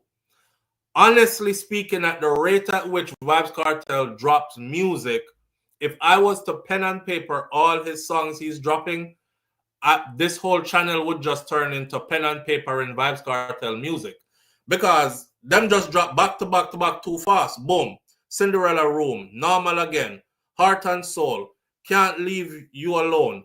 And the list goes on and on. It's just a long list of songs that just keep coming days apart from each other. Before me can even do the review, new song drop. So you can't even keep up. You know, you can't even keep up. Where can we get the rum in Florida? What's his name has it? Rocket have it. Well, the last video I saw, Rocket had it. I don't know if Rocket still have it.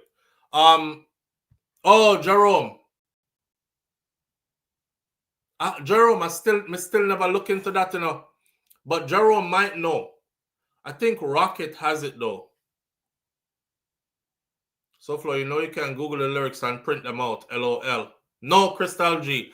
Because I'm going to do it like that. And the reason I don't do it like that is because maybe I shouldn't be giving out my secrets to how I do my stuff.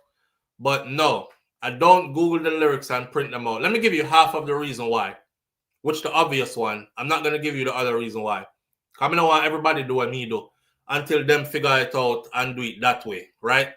But the first one is I have looked at Googling and printing out lyrics, and they didn't come from Kartel himself or from the artists that I was reviewing themselves. And when I went through the lyrics that I Googled and printed out, while I record, while I'm videoing, I realized that the lyrics don't match up in some places to what is being said in the song. So sometimes it's people who don't even speak our dialect that do the printing out of the thing, right? And the next reason why I don't do it, I'm not going to tell why publicly, because, you know, that's just part of the trades. So I go like that. All right. Yeah, again, you can check out his merchandise shop, and you can find it at vybzkartelworld.com and get some cool merchandise off of there. Yeah, that's it for the Vybz Kartel segment of this morning. Great things are happening still. Haters have been put to shame. Me get my redemption because I said the day would come, and it did. And I also said that, I don't remember when me telling us that one time this brother are free, like it's a lot of people's stars gonna like dim. A lot of people are them bookings are gonna dry up because unless they are like associated with him in some way, you know, some collaboration, something. I predicted all this way before it happened. So I'm glad to see it happen because I had a lot of people tell me it was never gonna happen. So of course, I'm still riding on that horse and I'm still feeling the same kind of way. Now, Jerome is saying something about gifts. PG, about Jerome said he wanted to gift. Let's see if this is live on the air with SouFLo. Good morning. Good morning, sir. How you doing? I'm good, my brother. How you doing? All right. What you say? Eh? What you say? You didn't get the chance to look at? I can't hear you. No, I'm saying, what did you say you didn't get the chance to look into? Oh, I did not get the chance to look into the membership gifting. No, it happened. You don't see like some new members, FIFA, Dance, Kiara, and a couple other people. No, come never looking at comment section. Yeah, like that. Yeah, man. So it worked. So it worked. Yes. So, but I don't know if that person that wanted to do the trip, if that person luckily get a gift, become a member. Same. Because I don't know if that person, I don't know the person's name, if maybe they luckily now is a member.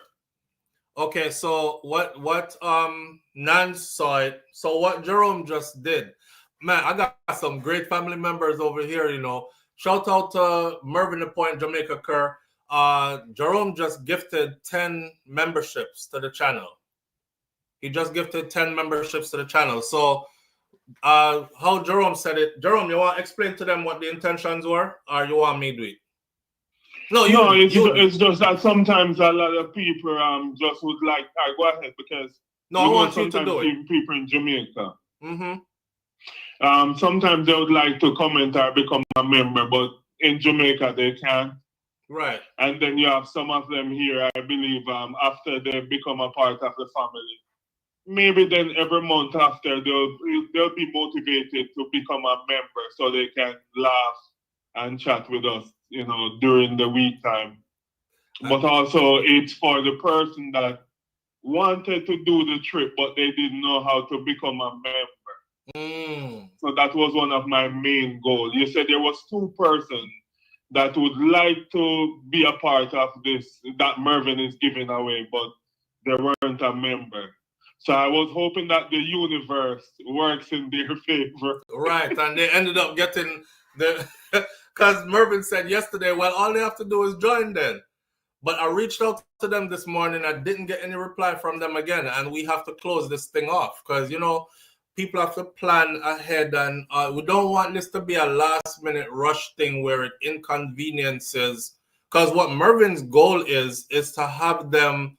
Basically, he's going to have you be a part of his family, and you are going to be moving around with his theme family.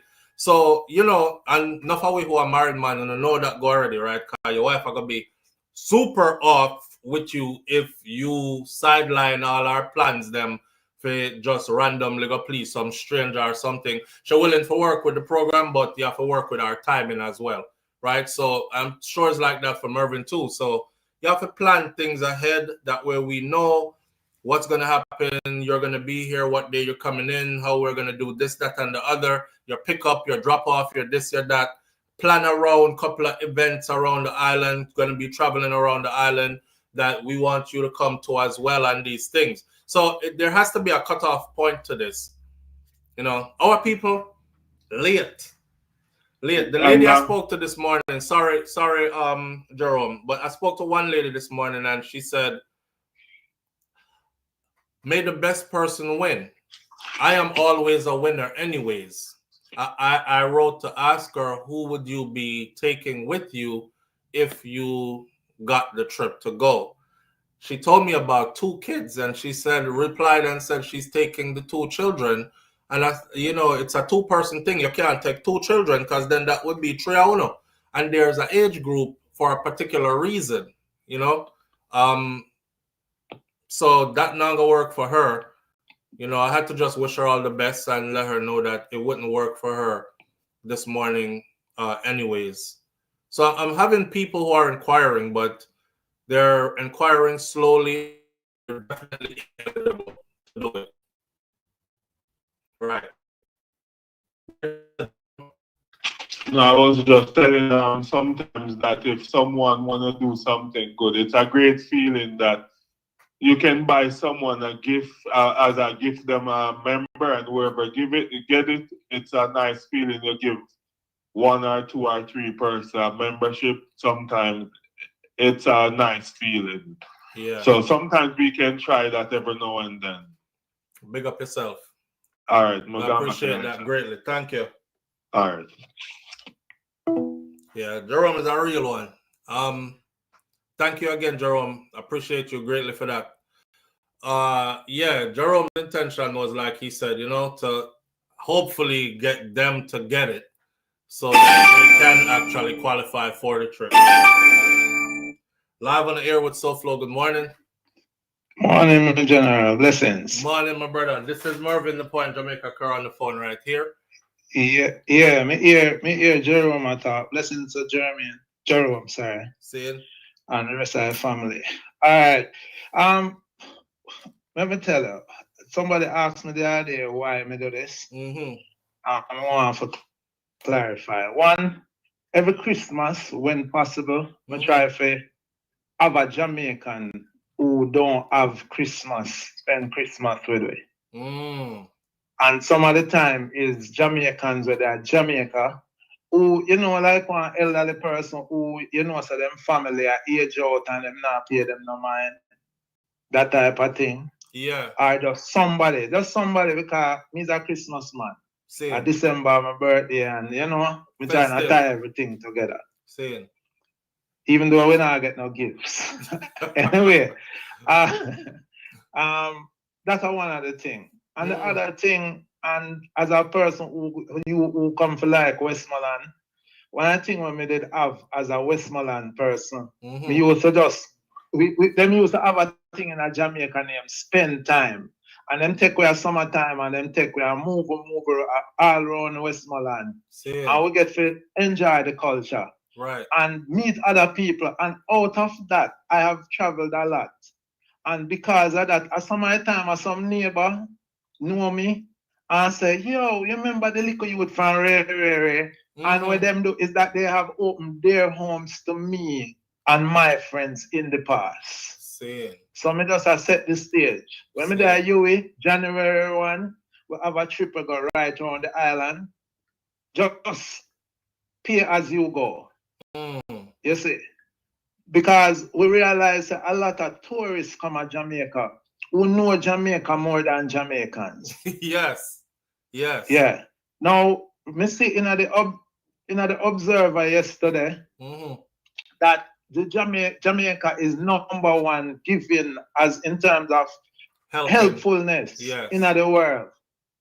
And we need to keep that spirit there because every day we get up and we are here bad. And if you notice me always say, out of all bad must come good. Yes. You see me? So at that. Now we know so well, boy, it's simple. For those who are not members, be a member, it costs Right. $120 per year. Per year. You see me? Yeah. For the year. And the content that we will get from you, my brother, more than, I mean, we can't pay you. So we don't really want nobody style up the thing. We owe you every day. Manners. I appreciate All it right. greatly, my brother. So me I wrap it up now. In terms of the trip, with a love for whosoever interested, me know you might have to go waive some items for those people who outside of the zone who can't be a member. Right. But we want people who in our family. We don't want people who just a hitch on the thing and I say, well, boy, yo. And that if you can make a commitment, me will make my commitment on that side. Same. You see? And ideally, a person who come, we don't want them to land on the date because me just give one piece of the intent and me I go just say, me just go read one part for one day. You see? Yeah. I make them understand, say, we kind of look on this serious. So after you leave we yard in the morning, we go downtown and we go waterfront, Semural, Crab Circle, Emancipation Park. You see me? And we are gonna do the street murals, that type of thing. So we want people to understand that type of thing. Kingston Night Market. What people don't know about, where the artisans them come out in the night and show them wares. And we're gonna look at if you have something you have a $20, you're gonna spend with one random person who is a total stranger. Same. So that's one part of the city.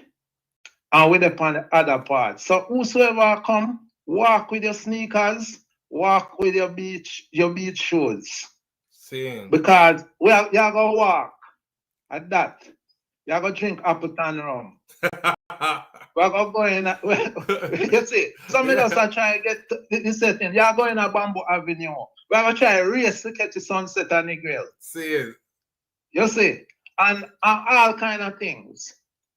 But a road we are going to. So we don't, if you don't have it like that, you don't have to have it like that. Because a road, we are going to road. And when we say road, we are going to say, pull up at one place and one part where me and you might go, you know? You see me? Father, we have the people them along the way because we support, because Airbnb thing, we support the locals. Same. And at that we want to expose you to. So we know other people that will come to Jamaica all the time, but we're not them we are cater for. We are cater for a person who don't know Rockfort Mineral Bar, who don't know how to go sit down over Port Royal on the street and eat some fish. Right. So you get the picture, my boss. Yes. That is just a snippet. Yes. All right. Why you get me excited? Me feel like I'm you. You know? Me feel like me want go. You get me excited. Yeah. But we want. Basically, we want the person to replant them roots in Jamaica. Yeah. All right. I apologize for those people who are not Jamaican. We know say it's a movement where I start. So probably the person who there from Antigua and St. Lucia do the same thing. Right. You understand? Because we have had those people. Start a movement. Because we have had those people. And you know, yes, them say they would have loved to do it, but I'm not Jamaican. I was like, oh, yeah, man. I'm sorry for them about that. Yeah. You see me? Yeah. And that's something I do already. It inspired me from one of my friends just reach out to me and tell me, say, our cousin drop out. They drop out meaning drop out of coming to Jamaica for years. Right. And for our 40th birthday, we carry something like that we do. So we have experience.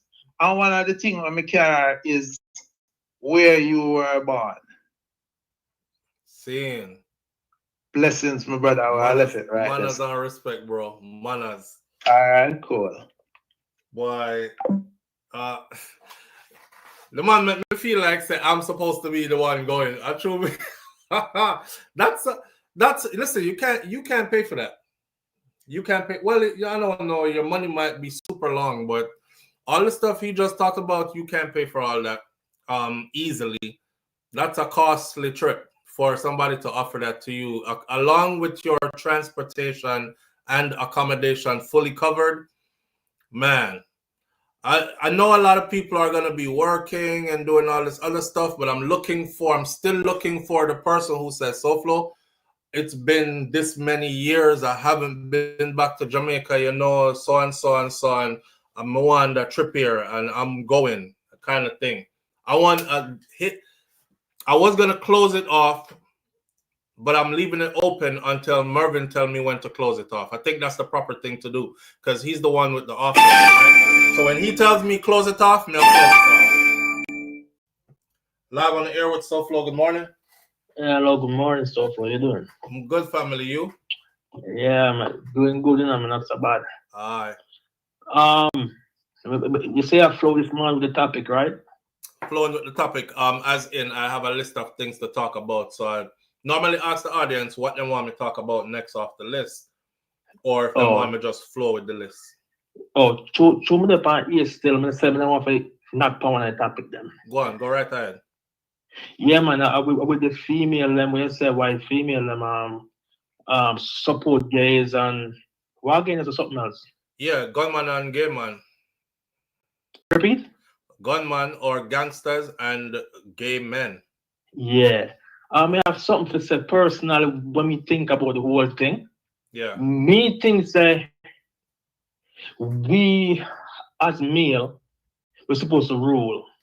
We're not talk just the household, but the entire world. We can't make females them their head away and make them one decision because to me, we grew up with a lot of females, right? And when we learn about females, growing up with females and living around females don't think about what is necessary. Them think about what make them happy. That's all them do. Them think about what make them happy, what make them smile. That's all I'm care about. You know what I mean? While men are logical thinkers, we think about the safest way, the long-term effect and everything. You know what I mean? I'm a feel say because we leave woman up to do them own thing, them are ruin the world to me. So you're not of the mind frame then that a woman could be president or prime minister and be a good leader? No. And the reason why when you put a woman in a position, it tell the rest of woman them say, don't respect male, you're not on the same level. So we have to place woman in a which part them depend on earth, them understand say you have to respect man. Man, you have to them they above you on earth as human matter about. Them they above you. It's like the animal, the underway, the animal the underway, right? Yeah, and then have the woman the under the animal, and then we the above the woman. You know what I mean? Me know some people go, so that man come from. But this is my belief, and again the Bible, the belief something in the Bible, so. You know what I mean? Hold on, in Adam and Eve. Wait. Hold it thought. Don't lose your train of thought, you know. Hold it. Because you said some things. Hold on. I don't want Jerome to miss this comment though. SouFLo, tell Jerome that this is a turn on for me. Boy, a week.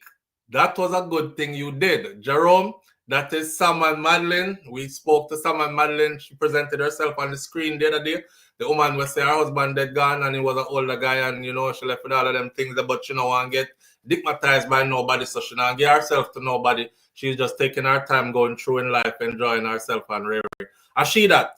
So that is that. Now, me have to start post on the screen the woman them commenting here because Carla, yeah, said some things and there's a lot of women in here and your thoughts are very controversial. Keep on talking now, please. Yeah, and it's like me as a youth, being afraid as a man to talk my mind. See. So if me instead of risk me not getting no front, must not get no front. But I've met my point across. Yeah. You know what I mean? All right. Me feel say in Adam and Eve when the world began, I believe a story to a T. Me because the prophecy of it, you know what I mean? When we see happen today, it makes sense. And look how long ago them said Adam and Eve thing happens, in the garden of Eden, the devil got the woman. You know why he got the woman?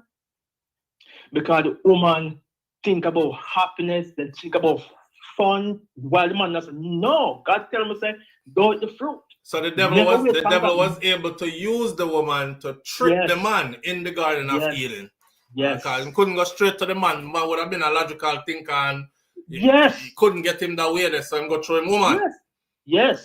So if I read the Bible and pray, don't worry what people say. Bible not real about story. If you read the Bible and listen to the words tell you everything we need to know. It's a manual for the world. It's a manual. You read the Bible and one knows that Jesus, please, God tell you everything we need to know. Is that what I said?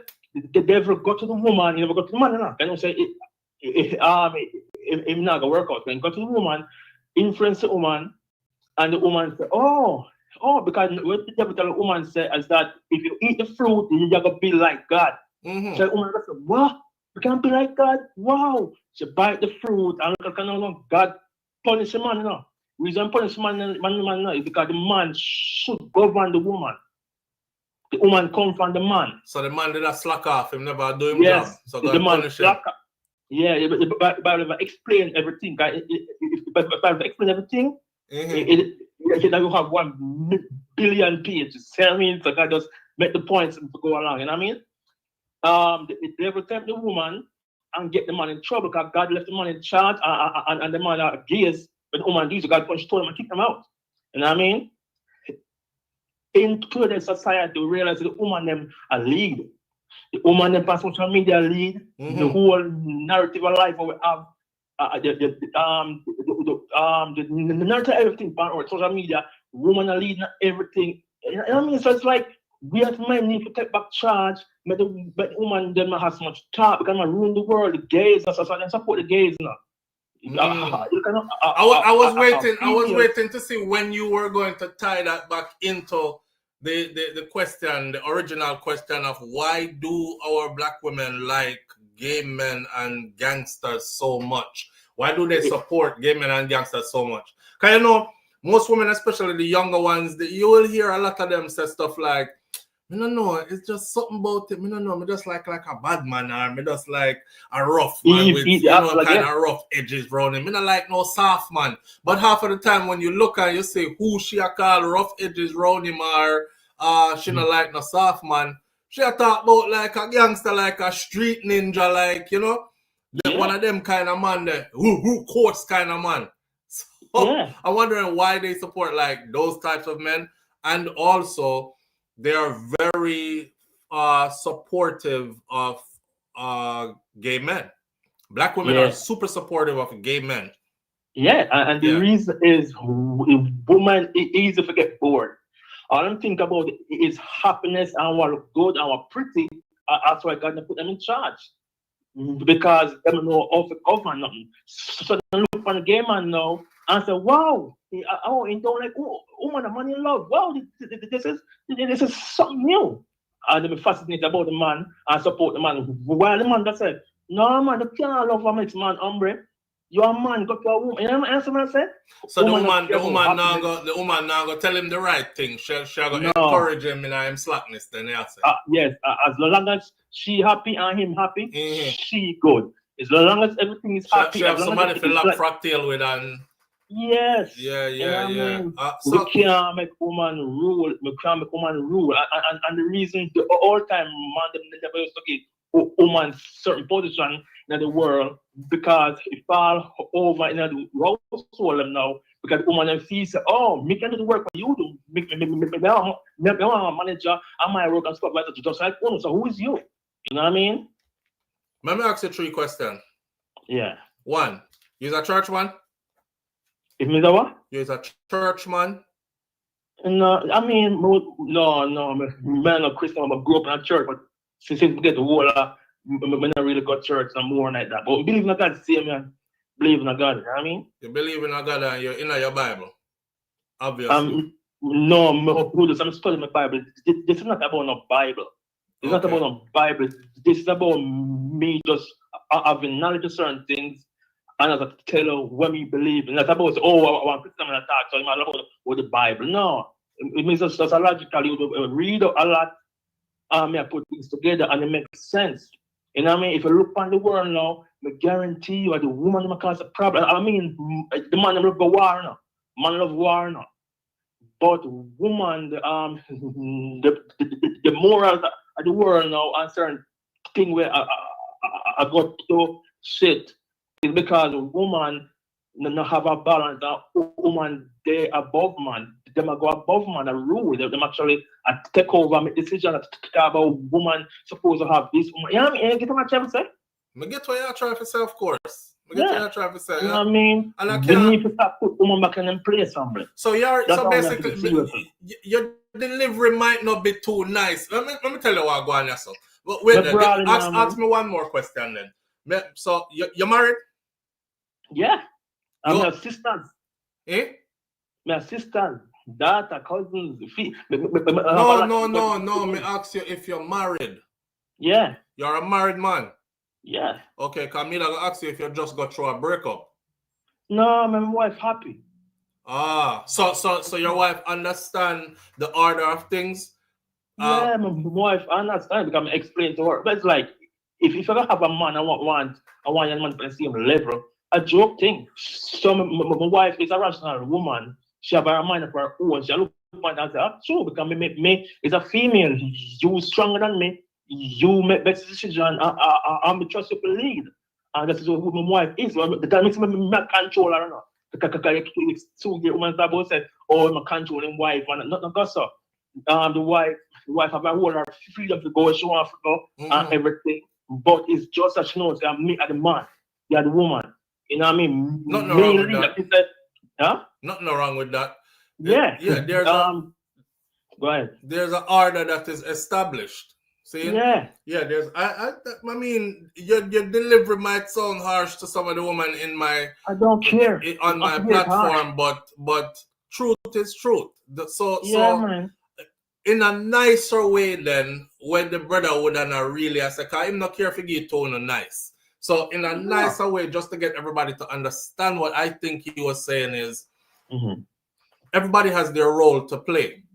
Yes. And you can't have woman play a man role, man play a woman role, this bag of confusion. And that's where all the problems are in the world. Because we've gone astray from the roles that we were ordained to play then. Yes. Right? Woman want to be man, man want to be woman, one bag of confusion. Nothing wrong with what I say. It's along the line of principles that I grew up with, and I'm not, I might not have said it that way, but it's still truth. You know how them say, you know, the truth might not sound too good sometimes, but you have to go ask yourself, was it the truth or not? Okay, so I'm getting idea, sorry. I'm getting idea quick come to my head, right? The Prime Minister Trinidad. Then a storm they go on in a Jamaica. I remember which hurricane and the government want help from she Jamaican government like that. And when they ask her for help, she asked them she asked them something from we help we. Which leader is you know what I'm saying? Yeah, the only part me not rock with where you are say the woman can't lead part and shouldn't be in a position of leadership part at no time part. That part I'm not rock with. That part I'm not rock with. Because I've seen some good women leaders and I've seen some very faulty men leaders. We have one right now. Yeah, but the issue is women could lead, but the issue is when we make some woman lead, woman thinks that when they're on the same level, so when they come home, they must show the man no respect because who is you? Me just like you. Me just wear pants just like you. So all right. I could put this in perspective again. There was a doctor. She is actually a senior surgeon at a hospital in Atlanta, and she has a video on Instagram and on YouTube where she talks about her husband. Our husband is a garbage man. Her husband is in sanitation. He is no longer the guy that hops off the truck and pick up the garbage can then. But she said when she first met him, she was in med school and he was just start work at sanitation, and he was the guy that run back at the truck or hop off at the truck, pick up the garbage and stuff. And a lot of people would ask her, you're in med school. Why are you friggin' dating a garbage man that is so below you, right? And as years went by, they both progressed in their profession. You're a garbage man, him still a garbage man. He went through all the phases of the promotions. He went from picking up the garbage, throwing it in the truck, to driving the truck, to now working inside the plant. But he still works at a sanitation plant. She went from being just a regular med student to going through her residency and all this other stuff, from school to graduation to residency, all the step of them take till years pass, and she is senior this at the hospital. She was like, I'll put it this way, I'm the head honcho, like everything goes through me, right? However, she goes, I'm a boss bitch. However, when I get home, I leave all that stuff at the hospital or outside, because in my house, my husband is king. And she has friends who would say, or not friends, but she heard people would say stuff like, I can't be no damn doctor and I'm coming home to a garbage man and him be telling me what to do or acting like he owned the house or whatever. And she was like, see, that's the difference between me and you, right? And she and her husband been married for quite a few decades now. And they're going strong and going on. So, you know, she was basically trying to say the same thing. Like, a lot of our women lose who they're supposed to be in their role inside the house once they get outside and get power, because they ego trip and bring it back into the house and feel like I'm the head bitch at work, so I'm the head nigga in charge in my house, kind of thing, right? And she forget our role, say, no, you're your wife in your role. I'm still the king of the castle. She's like, no, me wear the pants around here now, cause everybody have to bow down to me at work, so you have to bow down to me at home as well, right? Get her roles crossed up, kind of thing. Yeah. About to say something fast, but miss my brain. A structure. God leave a structure on earth. Just like you have a house, you have the steel, you have the zinc, you have the concrete, everything have a place where the house can stand up. Zane, so I don't know. You explain one example. A woman will actually know her role, no matter how high she is in society, a career, how low the man is. She know, but the issue is why God set the order is because the majority of women are going to think, say, oh, so the only reason me respect you is if you can do what me can do.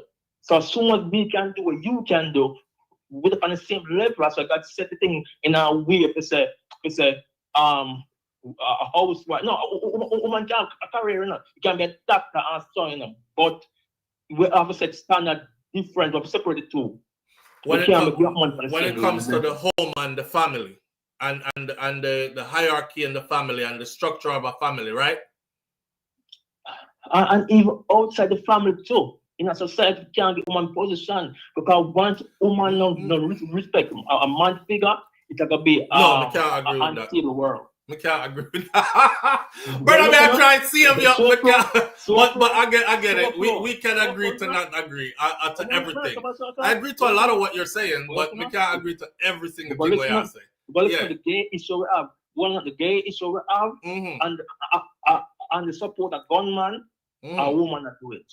Yes, and that's why the question is, why do our women like gay men and gangsters so much? Because we give them too much power in the Western world. They have too much voice. So we should be able to tell them who feel like and who not feel like then. Because that's the only other way we could control that. Yes. It's kind of like, all right, I've been to the Middle East, right? And I remember when I landed in, let me see. Let me give you one good example. I landed in one city in Iraq. And when I was there, Tikrit, I was in Tikrit, Iraq. And you know me, I look around and me amazed because me I say, little old me from Clarendon reach way over here. So, but then my mind is like, shit, you never come up on vacation because people are go dead. But anyway, I'm looking around and I'm seeing no women. That's the first thing I noticed. Nighttime, definitely no woman out. Daytime, women are out from a certain hour in the morning until a little bit certain hour in the day, and then you don't see no. I would say about 3-4 p.m. After that, you know, see no woman again. You see beer man. I don't care where you look. So I was puzzled by that, and I kept asking, well, where are the women? And we were told by the people who were like, how we have chaperones and people were guided through and stuff to help us understand the culture. They were like, well, our women don't go outside after certain hours. They're inside. They're inside tending to the children. They're inside keeping the house nice. They're inside cooking. They're inside being women doing their role as women. And I was like, damn. And it's so orderly structured that there were no woman out the door. And another thing I noticed was every time you saw a woman, she was never alone, but she was also never with a man unless the man was her husband. That's the only man she's allowed to walk with in public. She can't walk with her, I think she could walk with her brother, her blood brother, or she can walk with her husband. She can't walk with, I'm not even sure about the brother part. But she can't walk with the, oh, this is my neighbor, Jonesy will live across the fence and we are go down the road together. We are going to see him store. So, you know, we just walk and talk till we reach. They can't do that. So the women have to either walk with another woman or don't be outside at all. which it sounds to me like you would have been good with like that the kind of society there. No. I'm going to understand to tell you. Even if a woman be a doctor and should get the same pay as a man, it might sound away, don't it? It's sound away, right? Say it again.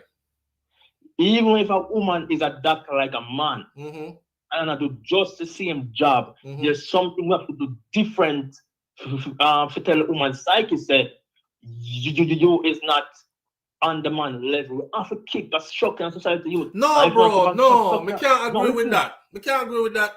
So you would have want the woman then? Okay, so you would agree then that a woman who is a doctor, just like a man is a doctor, 2 brain surgeons, right? Walk with me, 2 brain surgeons. You think the woman should get less paid than the man? I'm telling this.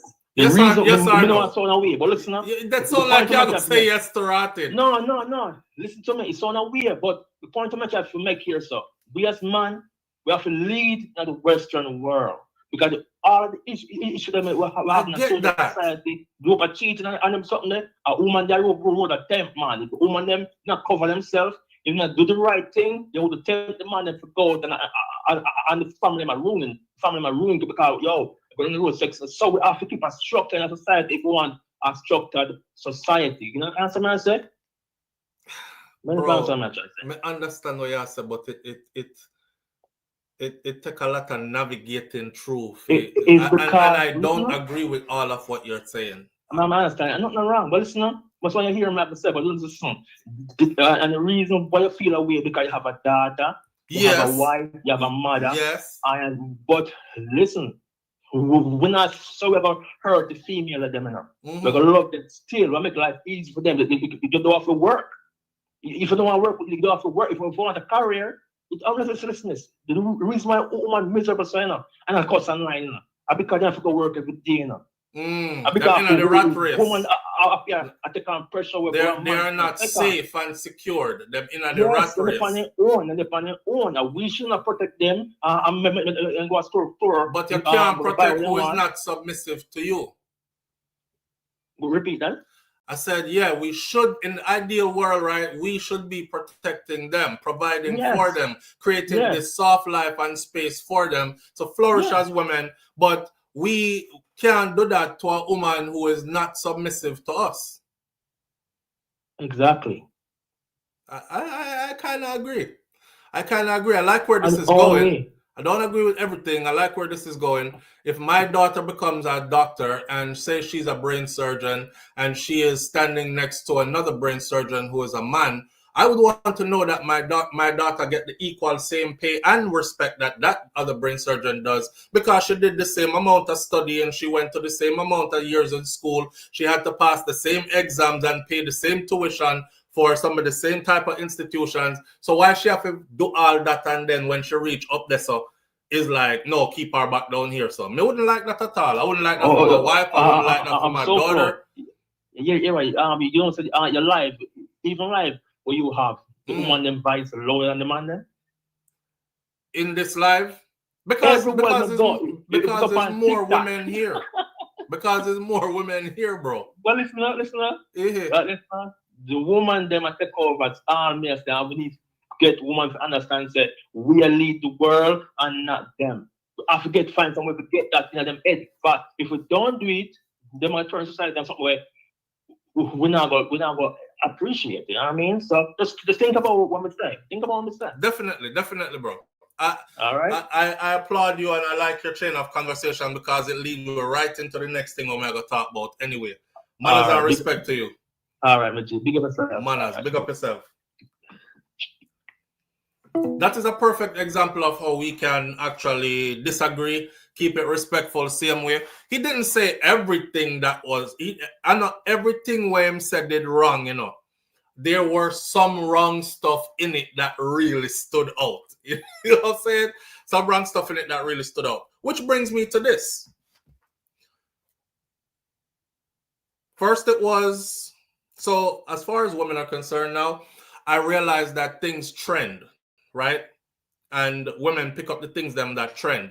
I want every woman here to be conscious of this. Let me take one phone call, then I'm not going to take no more till me run through this. Live on the air with SouFLo. Good morning. Hi, SouFLo. Good morning. Morning, family. How you doing? I'm all right. All right. Talk to me. We never like a conversation, then none at all. Tell the man to figure out go look for Chucky as soon Halloween. All right, SouFLo. That me call if you say me upset out enough of things in my chat. But I might look somebody for rule. Sir, go on. All right.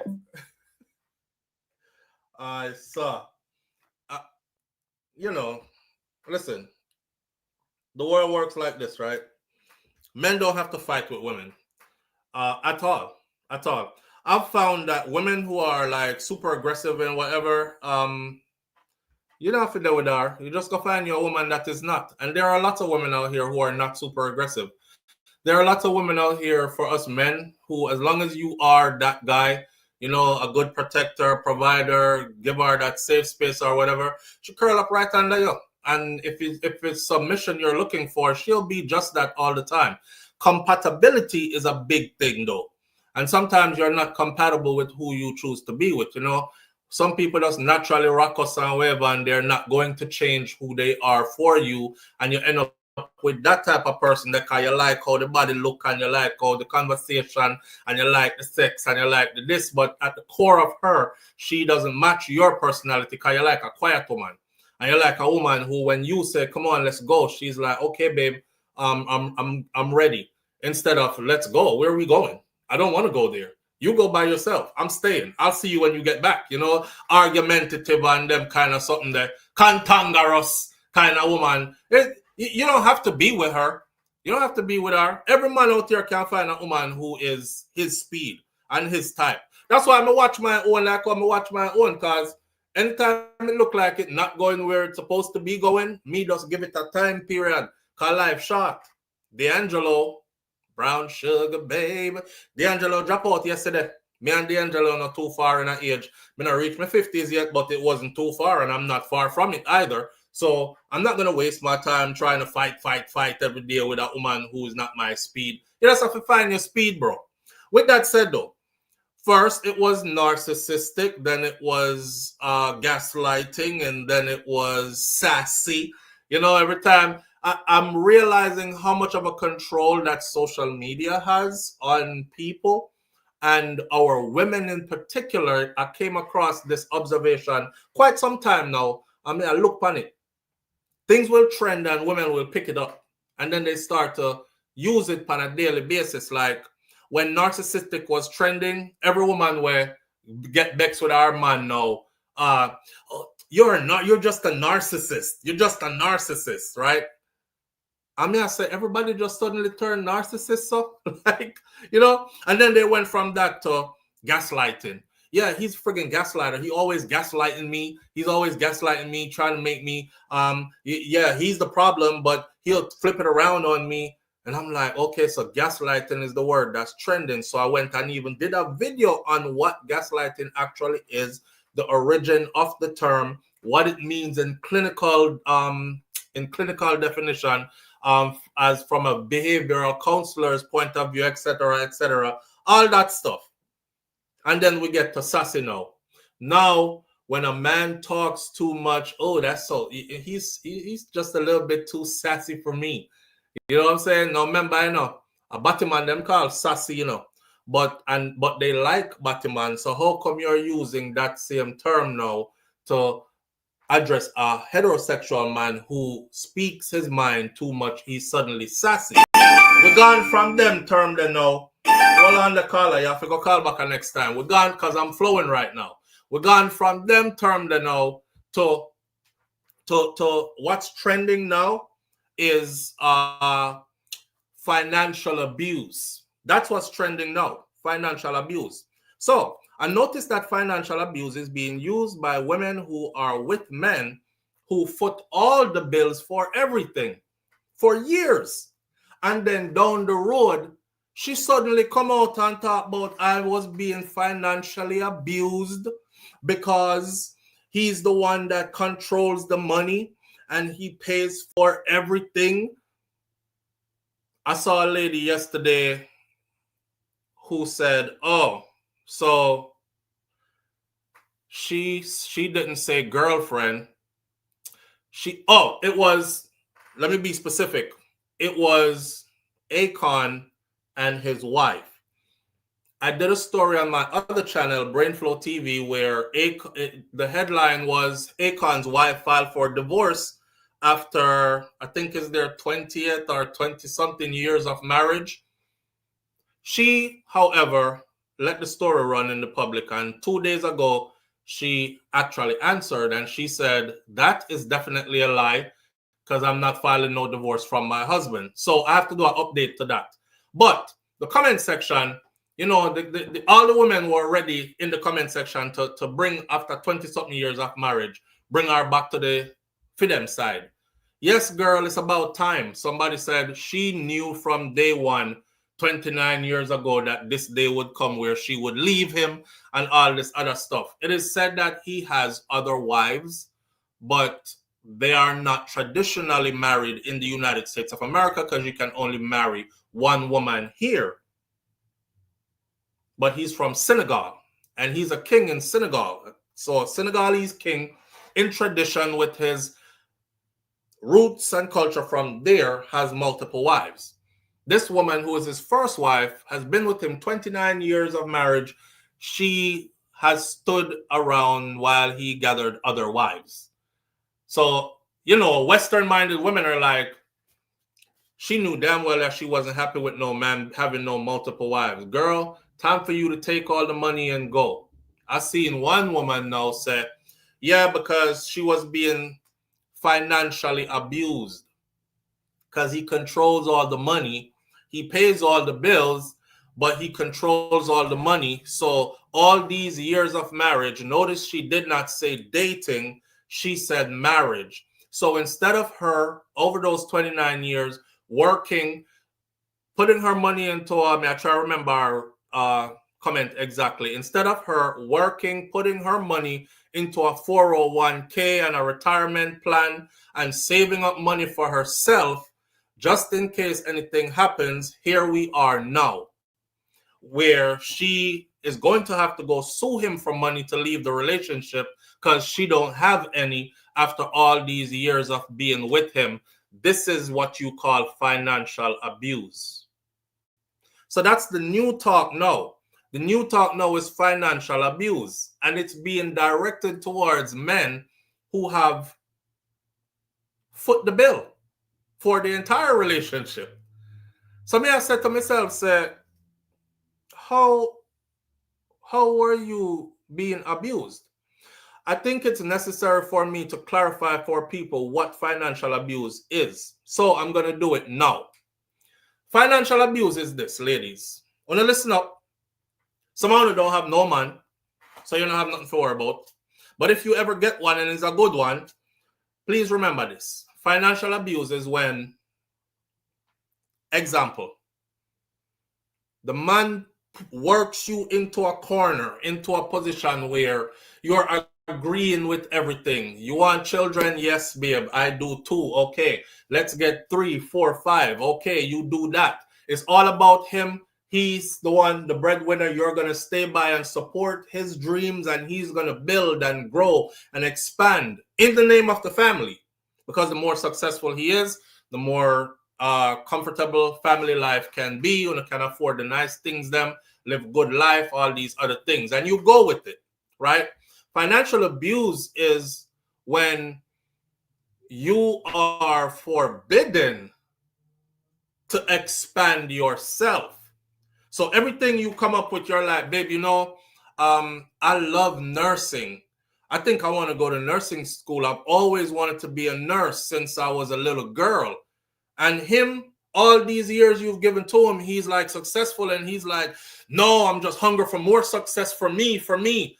And you're just that woman is just sitting there in the house watching her childhood dreams and her visions of what she had for herself stifled and die just so she can support you becoming this big thing that you always wanted to be.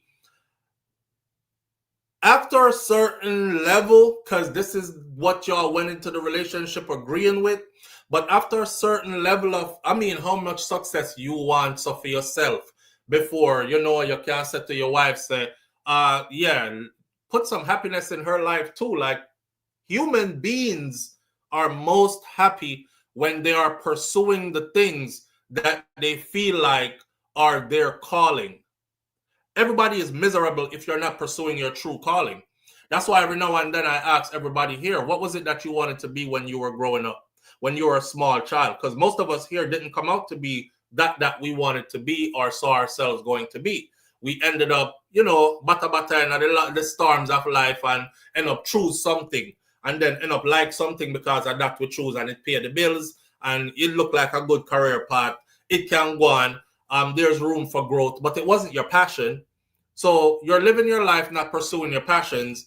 It leads to unhappiness. It leads to a lot of resentment, right? Why would you want to have your wife living like that? And then she is strapped now because you are the breadwinner, you are the earner, and yeah, you pay all the bills, but you're not giving her an outlet for her to go be. That's financial abuse. Because now everything she have to depend upon you feed, but at the same time, she can't do nothing for herself. She can't pursue none of her dreams. She can't go nowhere, work nowhere, do nothing nowhere. Just stay here. That's financial abuse. Financial abuse I see being used by people who happily, women who happily enjoy being taken care of. For years, you had no bills to pay. You never pay a light bill, a phone bill, a water bill, a gas bill, a repair on a roof, replace the roof. You never do nothing. The pipe them bust round there. So the AC unit went out $5,000. The roof need repairing $10,000. The maintenance of the yard, the this, the that. You never paid for any of that all those years. You just enjoyed existing in this space. Oh, I live in a nice house and I'm comfortable all the time, And then down the road now, when the relationship sour, it was financial abuse. You can't call financial abuse if that's how you've been living. And you weren't pursuing and that man wasn't shutting you off. If that man was telling you, babe, you could get up and go be anything you want to be, I'll support it. But you sat around and like, no, I'm enjoying being a kept woman. You can't get up one next day and say, financial abuse. If anything, you were the one who was financially abusing that man. Because you sit down and watch him pay all them bills by himself for all them years that you never once said to yourself, say, make me go take up something and come help him. Why? Where is the 50-50 now? You never once wanted to be 50-50 then. You want to be treated equally. You want to be 50-50 on everything. Why you never 50-50 on the rotted bill them for years? You watch one person pay all of them bills there for years while you had comfort for all those years. And now the relationship is ending and you feel like I've been robbed. this is financial abuse because you're no longer paying for everything. Well, hell, we're going our separate ways. So if we are going separate ways, because the relationship done now, I'm taking my finances with me. Well, I'm supposed to leave them with you. I'm supposed to still take care of you. You know what I mean? If you didn't know, say you want to leave, you should have put yourself in a position to be able to leave. If the man wasn't stopping you, if the man was stopping you, that's financial abuse. That is forcing somebody to be completely dependent on you. Now, there's another part to this argument right here. I saw a woman said yesterday, oh, so he can buy your silence then. That means if he pays all the bills, you must just shut up and don't say nothing and don't have an opinion. That's not cool, and that's not how it should work. But I'll tell you this. A man that pays all the bills deserves a different level of respect. You know how women say stuff like, if your dick ain't bigger than 10 inches or 9 inches, lower your voice when you talk to me because you can't hit the spot. If you not this and you not that, lower your voice when you talk to me. Well, if a man handle all of them bills and you as an adult have no bills to pay, I don't know which world you live in, because every adult is supposed to pay their way through this month. So for the fact that you've been awarded with this, that's the man saying to you, listen to me a little bit more than don't treat me like the dude them that you get a coochie to and them run gone already. Are the one them where used to cheat on you all the time and never see you worthy of being a wife. That's the type of stuff I talk about sometimes, you know what I'm saying? So they're getting all this stuff misconstrued. We went from narcissistic to gaslighting to sassy. Sisters have a problem sometimes because them just find anything that's trending and just stick it in a them relationship or just stick it in a other people's relationship when they're commenting. That's financial abuse. If I've been paying for your friggin' bills for 29 years and you've been living good for 29 years, I mean, never once said to you yet, say, you can't get up and go be what you want to be. That's not my fault. You chose that. You were so comfortable. You enjoyed being taken care of. So don't be a hypocrite in the end and talk about financial abuse. Live on the air with SouFLo. Good morning. I'm going father, so man. But then, no King Manners. Talk to me. Brother. It look like we do more than, you know. Eh. That this influencer on social media have pandemic woman, brother. It look like we're going to go too far. Boy, I see you're still enough. Yo, but this is the thing. When it makes sense to me, a person can live good for years, you know. And one day she go up on social media, you know, and then come to you and say, you know, say all these years how you've been supporting me, you wasn't fulfilling my love language. And then you weren't speaking my love language. I want this blood clean argument to come from. You need to tell me, say, all these years, me I do everything where your heart desire. Yeah. And never your love language all this time. She just now find out that she have love language. She just now find out that she have love language, bro. I don't understand. Yeah. Yo, me don't know, brother. Why? We need help. Yeah. Social media destroy, brother. Yeah, social media destroy everybody, man. Cause even if we make it 100% fair, even the man them will go up on social media and watch some things, and then come back now and feel like, say, this is how you as a woman now must relate to me, and all of a sudden, him authentic self gone, and him go off of what is trending. You know what I'm saying? So I'm watching the trends, and I'm not just coming at women only. I did speak on women just now because I them I call out about financial abuse, and I wanted to bring the true definition of what financial abuse is. However, a woman and man, I get mashed up by social media now, brother. Brother, some of them man are just overzealous now. Yeah, the thing. They do too much. Too much. Way too much. Everybody look like them do too much. Man, we go join the train. Yeah. Like, we can't win, so man, we go just join them. You know what the secret is, though? The secret is for not watch too much of them something up on social media. Because it will seep into your conscious and your subconscious and then play out itself in how you deal with people. Once you see all your wife start watch housewife at Atlanta and then something there, start pray. Problem. Fasting and prayer. Now hear what? You say a real thing. Cause me said that before. I said before me said, watch and see what your woman consumes on television. If she sit down and watch them kind of show there and she watch a lot of it, it's because something in her resonates with that content. And then you are going to find out say, the same way she relates to you as well.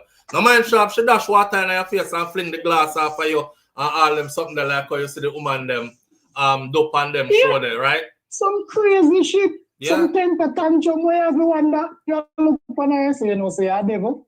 Yeah. Demon, you know, girl. Yeah. You know what come over you. Yeah. Watch them show there. They are behave just like a girl living there. And it can't work. And the funny thing is you can't tell them that once it's in their head, you know, them swear say I feel themself that, them authentic self that.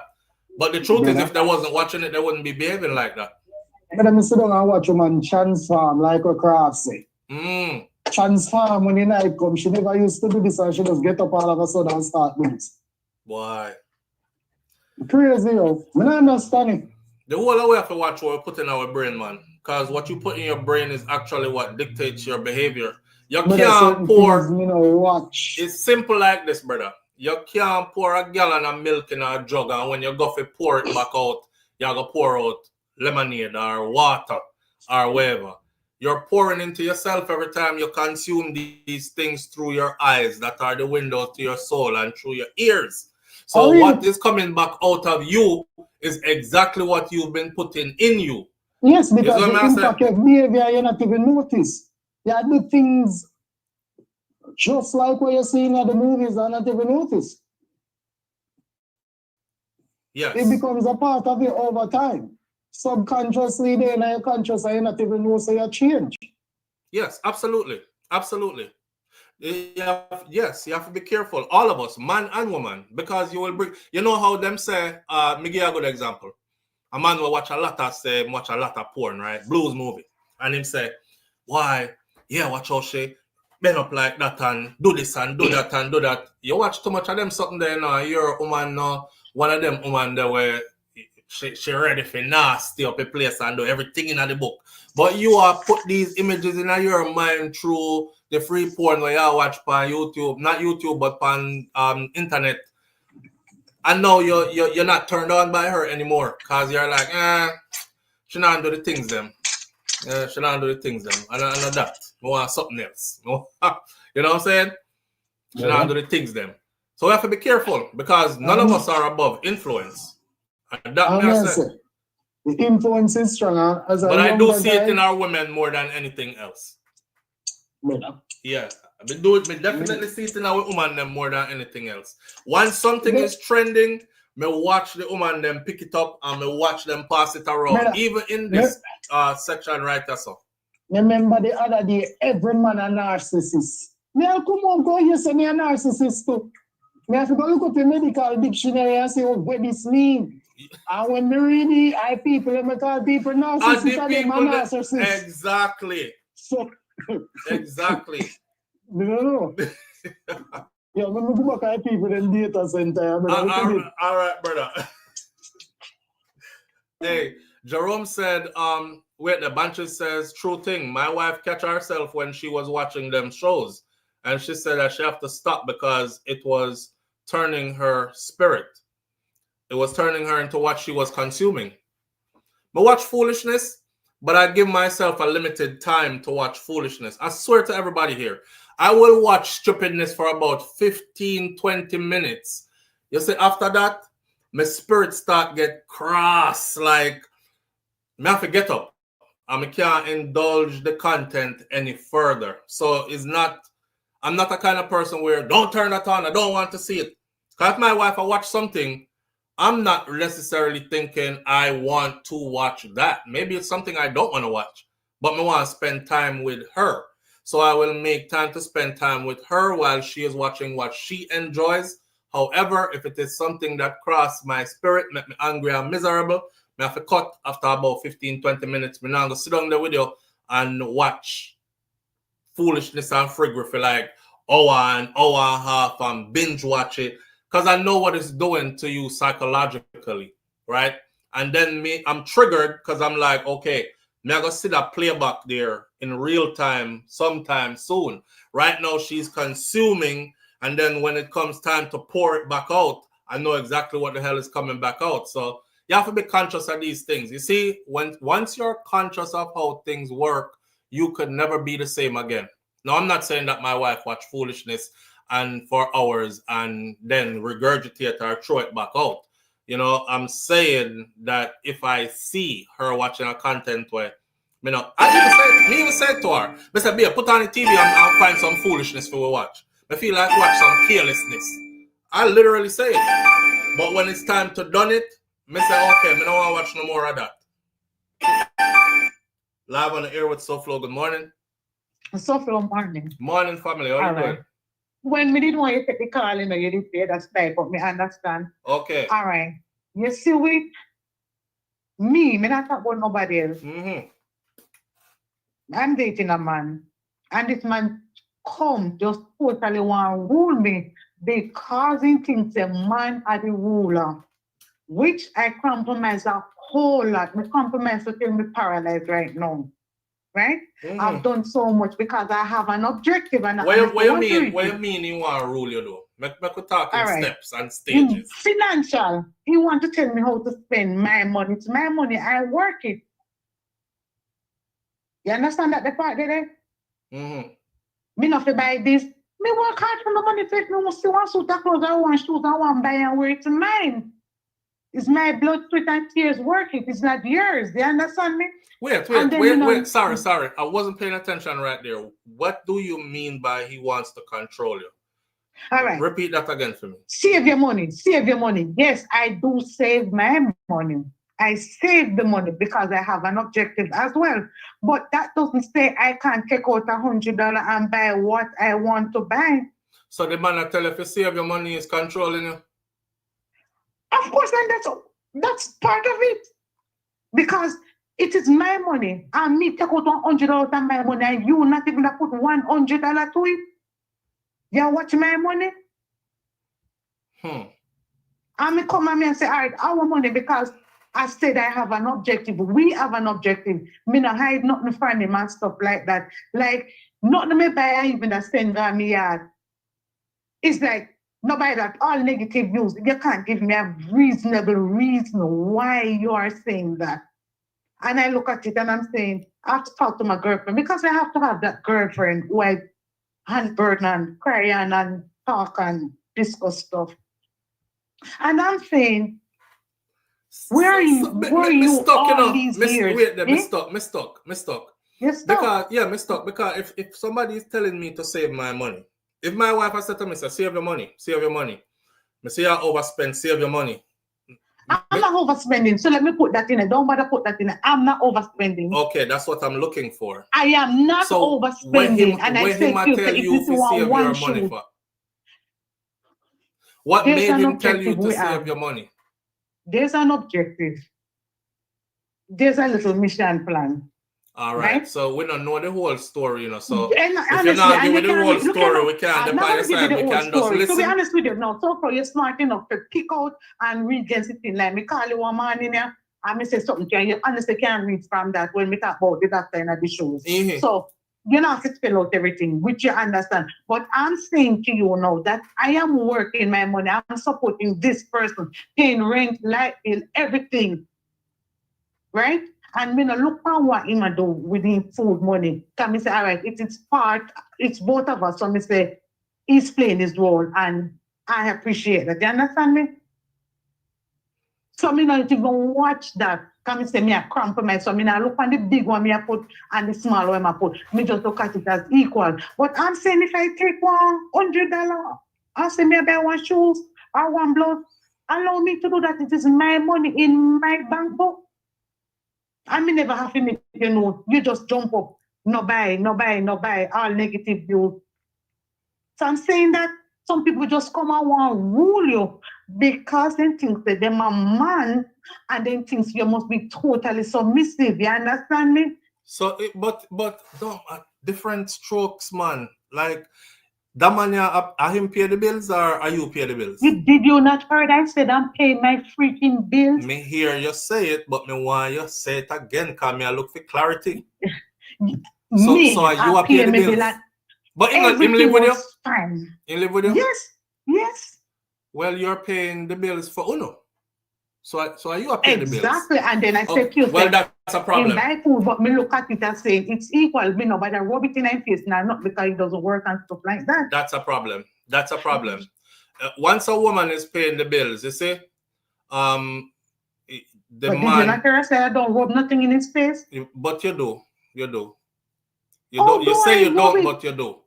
No, and I don't. Because if he was a man that was paying the bills, you would listen. But he's a man that you pay the bills, so you can say, "This is you as a man." Come on, man. Just things for them for work and I with just me now. they want to do. Work with me now. We there listen to you, but you can't take little advice too. I'm listening. From a man because you are not a man. You come to a man to say your piece, and a man are gonna tell you how a next man I think. So listen a little bit. It might help you. Unless you make up your mind for left him already. You make up your mind for left him already. I would have long time in a meanwhile if you do it in about at the end of the day. If you just take some deep breath. All right. Cause listen. We know so once a woman pay the bills them, she got feel like she can tell you what you do. That's 99.9% of women. She gonna feel like you can't tell her what to do. You as a man in there and she pays the bills or majority of them bills, she gonna feel like you don't have no talk as a man. And the man himself, inside of himself, feels small. So you saying, when him say, don't spend no money, you might try to tell you, say, save the money, you are going to tell him, say, am I money? Even if you don't say it, your actions will say it because you're still going to go spend it. You're basically saying to him, am my money boy? Me work my money and I me pay the bill, them shut up. I'm going to buy what I like to buy. And that's where that discourse is going to come from. If he was a man that had a lot of money and was covering everything, you would listen to him when he said, don't do this, don't do that. So, Flo, he's giving me advice and I've taken it. But not all advice are good. And some of them, whenever you went in, some people give advice, they say, you know, sit good within your internal organs. And so, yes. And me, I tell you, sometimes my citizens talk to me. And I sat and I spoke with him about this. You understand me? Because we were friends for years, 16 years. Let me just put that there. You understand me? And then it can come. But I said to you that if insects save my money, that's a good thing. And I'm doing that. But you think me I got dead, left it, make them spend it as well, though? You remember the lady said she not take a vacation? So I have to do every little thing what I don't go out about. You understand me? So make me feel good. This is what want to make me feel comfortable. So you see, sometimes when you do something good for yourself, so this is me doing something good for myself. I saw that shoes. I said I wanted to buy that. Can you work hard and you pay the bills and all that, so you feel like you can treat yourself? Then how you that make you look like and that me ask you. No, we know say that you say, but me also listen, two things can be true at the same time, you know. So me want you to look deeper into what me I tell you, say you have every right. I'm not saying you don't have a right. Because if you're working hard and paying all the bills, treat your rat itself, yet life short. And but what me I try to say to you is how it's going to be perceived on the other end. But I don't even buy something for myself alone. Why? So to show yourself, me try to make this equal and look good. But me say, some man just come and tell us they don't want to rule. Now when I stand up and I speak back, yeah, woman, and you're rough for your tough because I speak back and when it doesn't fit in his favor, in tell you ask that from comfort, which I don't like. So I say, anytime it's not in your favor, this is all you speak. And I say, that's not good. And I say, look here, you just come off it totally things say, you can, I have a say. And I compromised. I said, I was okay. And I accept you and give you part of my life. As well as me taking part. So we have to listen to each other. Nothing what I say, he doesn't take. You understand me? And people always ask me for advice, both man and woman. People in little action and stuff like that, they will say, what would you do and stuff like that. And I gave them my advice. Sometimes I don't give one. Come and say, pick out and yourself. The man here we are talking about him not not to 100 with the bills and everything like that. You're paying more than he is. Yes, at what rate is he contributing? Let me give you an example. Small little minute thing. But I said I'm making it be equal because at the end of the day, it's gonna work out for both of us. You see, I want my audience pay attention, you know. You see when me say to her, say, at what rate is he contributing? You see when the answer says, a small little bit. But that's just the truth. When people tell you the truth, you know, but I have to, you're asking, Mama, and I'm telling you. Mama, listen. All right, not doing it woman again. Or lady. Not doing it again. Not lady. Why I can't call you lady neither? Let me say woman or lady. All right, woman. Let me tell you something. The things you say don't bother you sometimes bothers you more than you think they do. And I can pick them out even when you're like, no, I'm not mad, I'm all right. I can still tell when you're mad. No, that doesn't bother me at all. I can tell when it bothers you. You know, when one small little bit of something. It bother you, man. You want a man who can equal you, or a man to take charge. This a man you can't take charge because he can't afford to take charge. Don't put it that way, and it is not that way. All right. Because I honestly did know, and you know what happened? Truthful. You either talk about truthful, woman must tell the truth, so must man tell the truth too. So must man tell the truth, the whole truth, and nothing but the truth. Because I used to be my private investigator and say, whatever you could have said, so you didn't have to let me find out and ask me these questions and stuff like that. You understand me? Me hear you. And it would have been much more balanced and easy. It would have been much more balanced and easy if you did not pay the bills then. No. The truth. Don't talk about the bills. I said, I know what I took up. You understand? Because we did have a little talking over the phone before we came together. Right. So I understand. So me not, far-fetched story and make it look like you have to pick up. No, I know. We get and it. I we was get it. willing. You understand what I'm saying to you? We get it. But the objective, but one of the time it hurt that much, I know the bills now, it's the argument. The argument. You understand me? Let me ask you something. I go off script now, I don't want to go holier than thou art with me either. How the bedroom still? The bedroom is good, The bedroom is good. Is it spectacular or it's all right? It can go on. No, I said the bedroom is great. All right. No, me here good. Yes. All right. No, I'm afraid to go on, but because we can't even give you something more spicier. For the age gap, well, a 65-year-old man, and the chair foot not broken. So straight up like that. All right. So your side of story. And when it was broken, I work with it. Maybe I go work with it. You understand that the mission there as well, though? Got it. Okay. Go ahead with the next question. No, me not have no more question. I got the picture. As I'm saying to you now, yeah, man have to compromise as well. And me don't know if I choose sometimes the Alzheimer's that he thought some of it better, he thought my own thing, but me admit to it. I'm just, yes, you don't laugh, man. Yeah.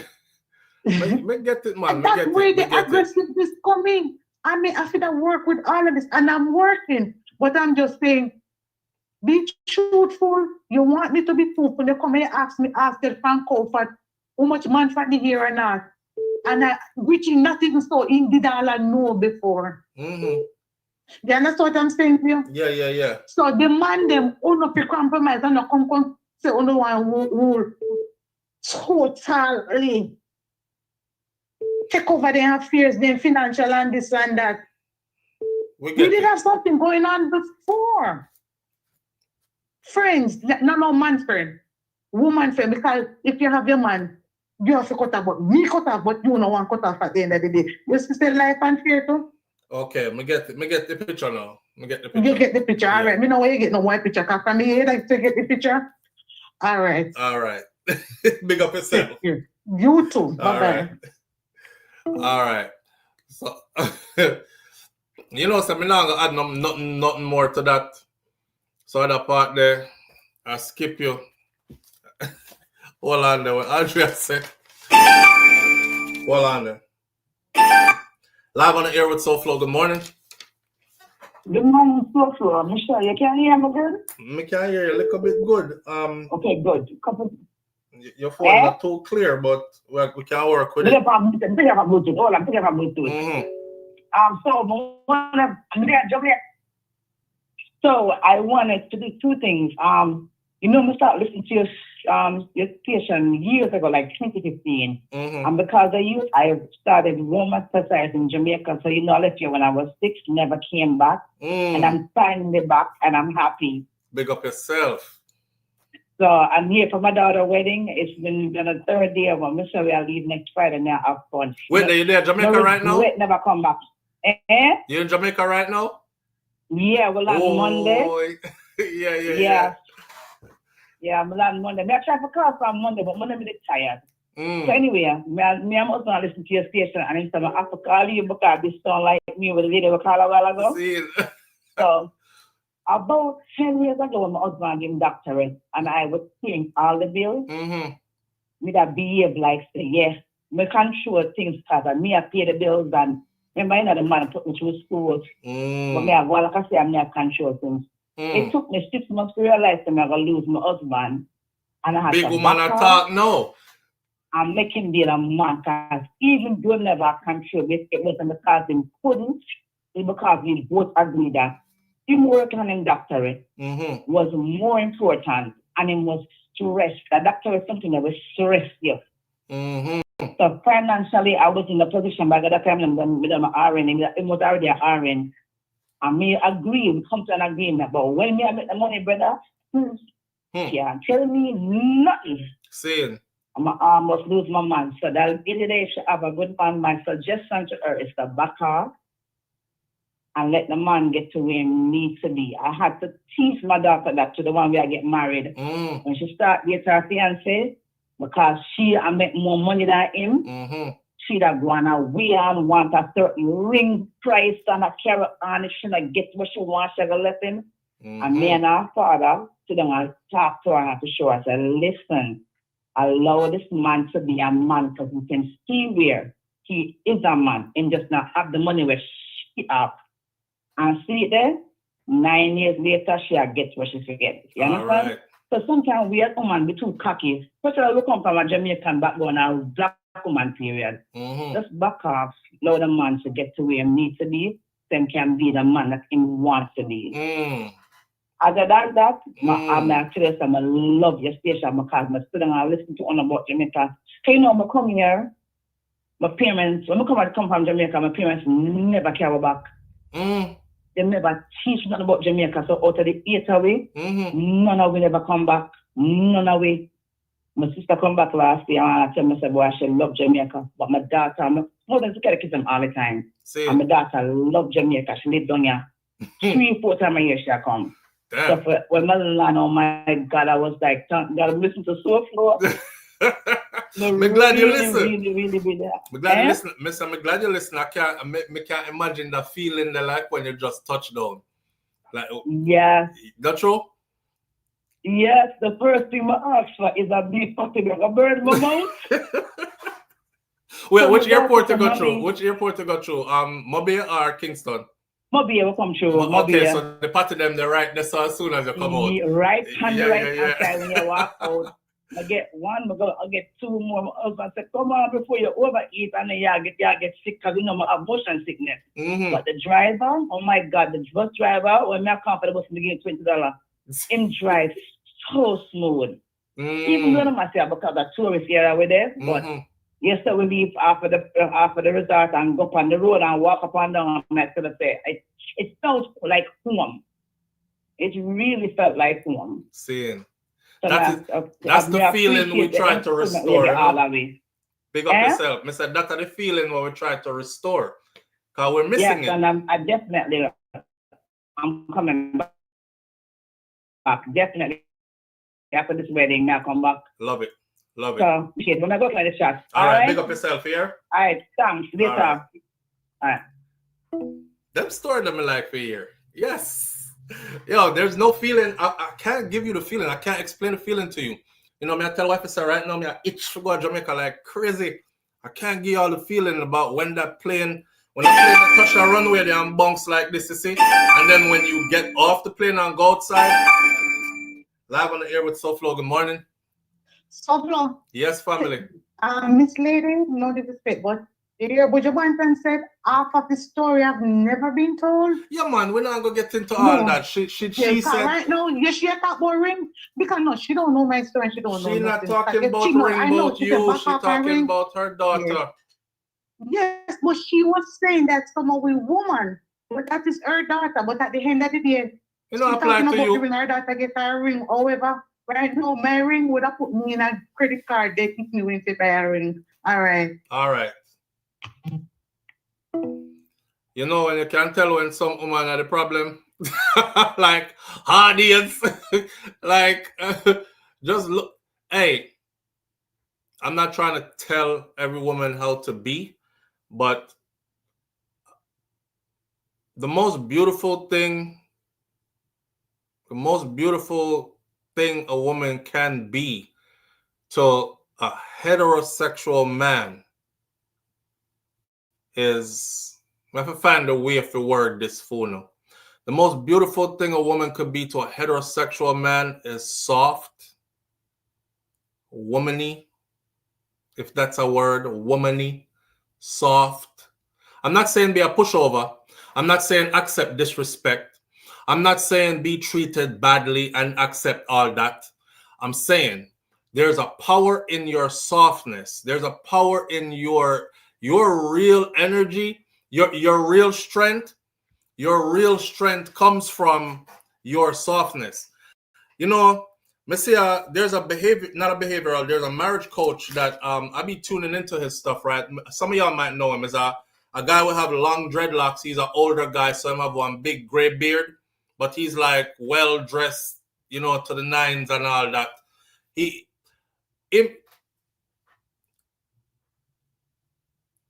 said a man will go above and beyond every single time and do more than he's supposed to do and more than you expect him to do every single time if you just flex in this energy right here.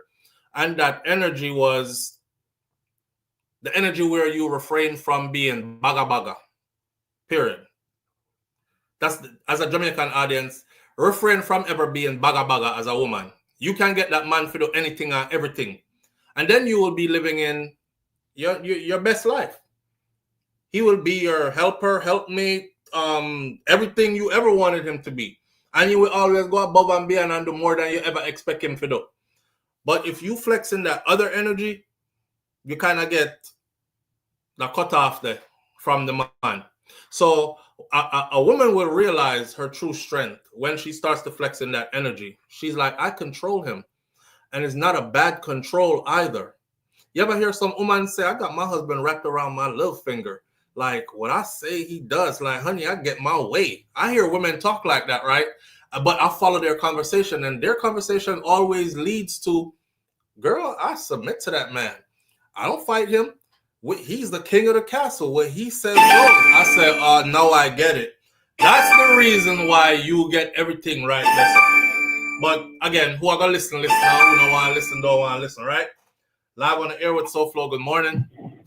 SouFLo, my brother. Yes, King. What go on? Morning, me there, like morning. Here I go on. I said too much. Yeah. But you see a lady that was called over there in Jamaica. Yeah. She had a real relationship. Yeah. You see a lady before that. Yeah. That one then a situationship. See it. But like when time you call, naturally more time when you call and say some things and say some things. But you see this one you know where you call about this morning. You know if you approach it the wrong way. But that's a different situation. Saying different rules apply to that. That different rules of engagement. That don't try to fool yourself in a sense way, because you're saying it. It's a mission. So if you're there on a mission and you're going on a mission under certain circumstances, you take on the mission. Saying. So if you have to put a lot whatever the terms and condition was, that was the terms and condition. Don't say the man a try control or whatever. I'm not thinking man a try control. Right. You see me, you probably want a little bit more, but it's not there because it was just a situationship to begin with. Saying. So what your focus to be is complete the mission and then go find where you want to find and live where you want to live and live happily after. That's the raw truth. That me I say. So nobody make it think like sky up. You can't. A lot of people must do that thing, you know. Go in for some situation and know the situation, you know. And then want otherwise all tight, you know. And then when you not go nowhere, you know, walk and talk all like a people, abuse the people, these people, that. You do it to yourself more than half the time. But I said people are wicked and do people things, you know. People do people things and people really do hurt people, you know. But some of the time when you set up yourself to some things by wanting more out of what? Yes. You know, beyond the rules of engagement. Go in there for. See. But sometimes then going there is a nice person and they want, we can grab on one is a nice person. But I know that thing when going there with from money, so nigga everything now you want to change the scenario. I want happily ever. No happily ever after never did that. That's never the rules of engagement. See. But going for a mission, complete the mission, and that. See, nonsense, stick to the script. That may I say, stick to the script. Stick to the script. Now get yourself aggravated and get yourself worked up to your cars so flow. So if you want to take your money, go buy what you want, buy what you want, buy. See. You on point, bro. Engagement. On point. Stick to the script. You see me, like you said, that bash we don't know how things come down. Yeah. But no come and make a... At first, me I say, hear that kind of sound away. But then if it's a situation, you don't know a situation, not complain about the situation, man. Is that so like you want more of that situation? Facts. Just make a situation be. That's all me I say. I go back in that chat. Yes, sir. All right, manners, bro. Manners. 5 up. Let's Man TV, that was on the phone. 5 up. For those of you who don't know, Let's Man TV nickname over here is 5 up. 5 up we call him. Yeah, stick to the script. You know, I mean, different strokes for different folks too, you know. That's another reason why we shouldn't keep listening to social media to dictate how our relationships go, because the person that I'm with is not the person that you're with. So every relationship is unique because every individual is unique. You know? So I'm going to come off of the relationship something now and go talk about something else. But please remember what I said about financial abuse, that if you are being taken care of for many years and nobody never hold you back and tell you, don't go do this, don't further yourself this way. Matter of fact, I'm going to tell you, say, I'll support it if you do it. Sure, go ahead. And then you decide not to. If that relationship ends after years and you're looking at yourself like, damn, I didn't work all these years and save up and have my own 401k and my own this and my own that, then you can't run out and call financial abuse, because that's not financial abuse. Get a clear understanding of what financial abuse was. And if you want to say financial abuse, then quiet as kept, you were the one that was abusive financially, right? All right. With that said, though, another one is stay away from social media when it comes to your relationship, man. Nobody out there has your partner. You have somebody unique, and your partner has their unique this and that and the other for all of us. That's why it's not good to listen to social media and dictate by that, how that goes. Anyway, moving right along, right? Jerome put up a thing earlier where he said, Flo, tomorrow can we talk about Jaden Smith body being found? Okay. I was looking up right here, Jerome, as you posted that, and I am going to talk about that tomorrow because that is not big news splash across the headline. Unless somebody found something else that I don't know about, it's not big news splash across the headline. It's something that's in limbo. So we have to talk about that tomorrow. All right? We'll talk about that tomorrow. Dorothy T says, true, and there's nothing wrong with submitting. We give and we receive, and it's great. Absolutely. Absolutely. D. Henry said, man looking for someone to brainwash. I don't know who that is. You know, I'm not going to stay up on that topic there no more. That's another thing that people do. Like, oh, he brainwashed you. And then that woman wasn't brainwashed. She was well capable of thinking for herself. She said, that's the agreement and that's the relationship we're getting into and that's what I want to be. And she got into it. And then you have outsiders who say, brainwash her, I'll hold her down. And let's get over all of that. Let's go on to talk about, for those of you who work in the healthcare field, I'm just going to put this out there. There's a CNA, right? A certified nursing assistant. I don't know if y'all seen it. That's been charged with homicide because she was taking care of her patient. So a former certified nursing assistant has been indicted on the charge of negligent homicide. This one was kind of triggering for me, and I have something to say. If you work in the healthcare field, you might want to put your ears this way. After a patient under her care died following a fall from a hydraulic lift, which was allegedly operating alone. She was operating the hydraulic lift by herself, and she was lifting the patient to do a shower and ended up dropping the patient, and now she is being charged with negligent homicide. Diamond Johnson, you can look up her story. She was employed at the Jefferson Manor Nursing and Rehabilitative Center, and she was indicted by a grand jury October 2nd of 2025 for the death that occurred back in June of 2024. State Attorney General Liz Murrell's Medicaid Fraud Control Unit led the investigation into the incident. Of course, they're setting examples, so they start with somebody black, because me never hear of no CNA who accidentally dropped them patient or whatever, or the patient dropped in a for them care, get charged with murder, but they're setting the example using one of us, of course, as it always goes. Yeah. So, according to a press release from the Murrell's office, Johnson was attempting to move the patient from a chair to the bed using a hydraulic lift. Those of y'all who don't know what a hydraulic lift is, I'll explain it to you.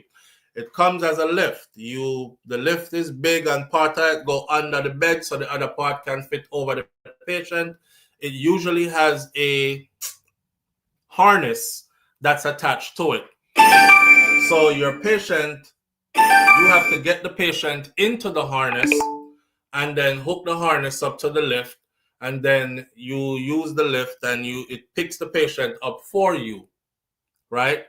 So she was using it to get the patient from the bed to a chair that was close by, and the prosecutors are alleging that she operated the lift by herself.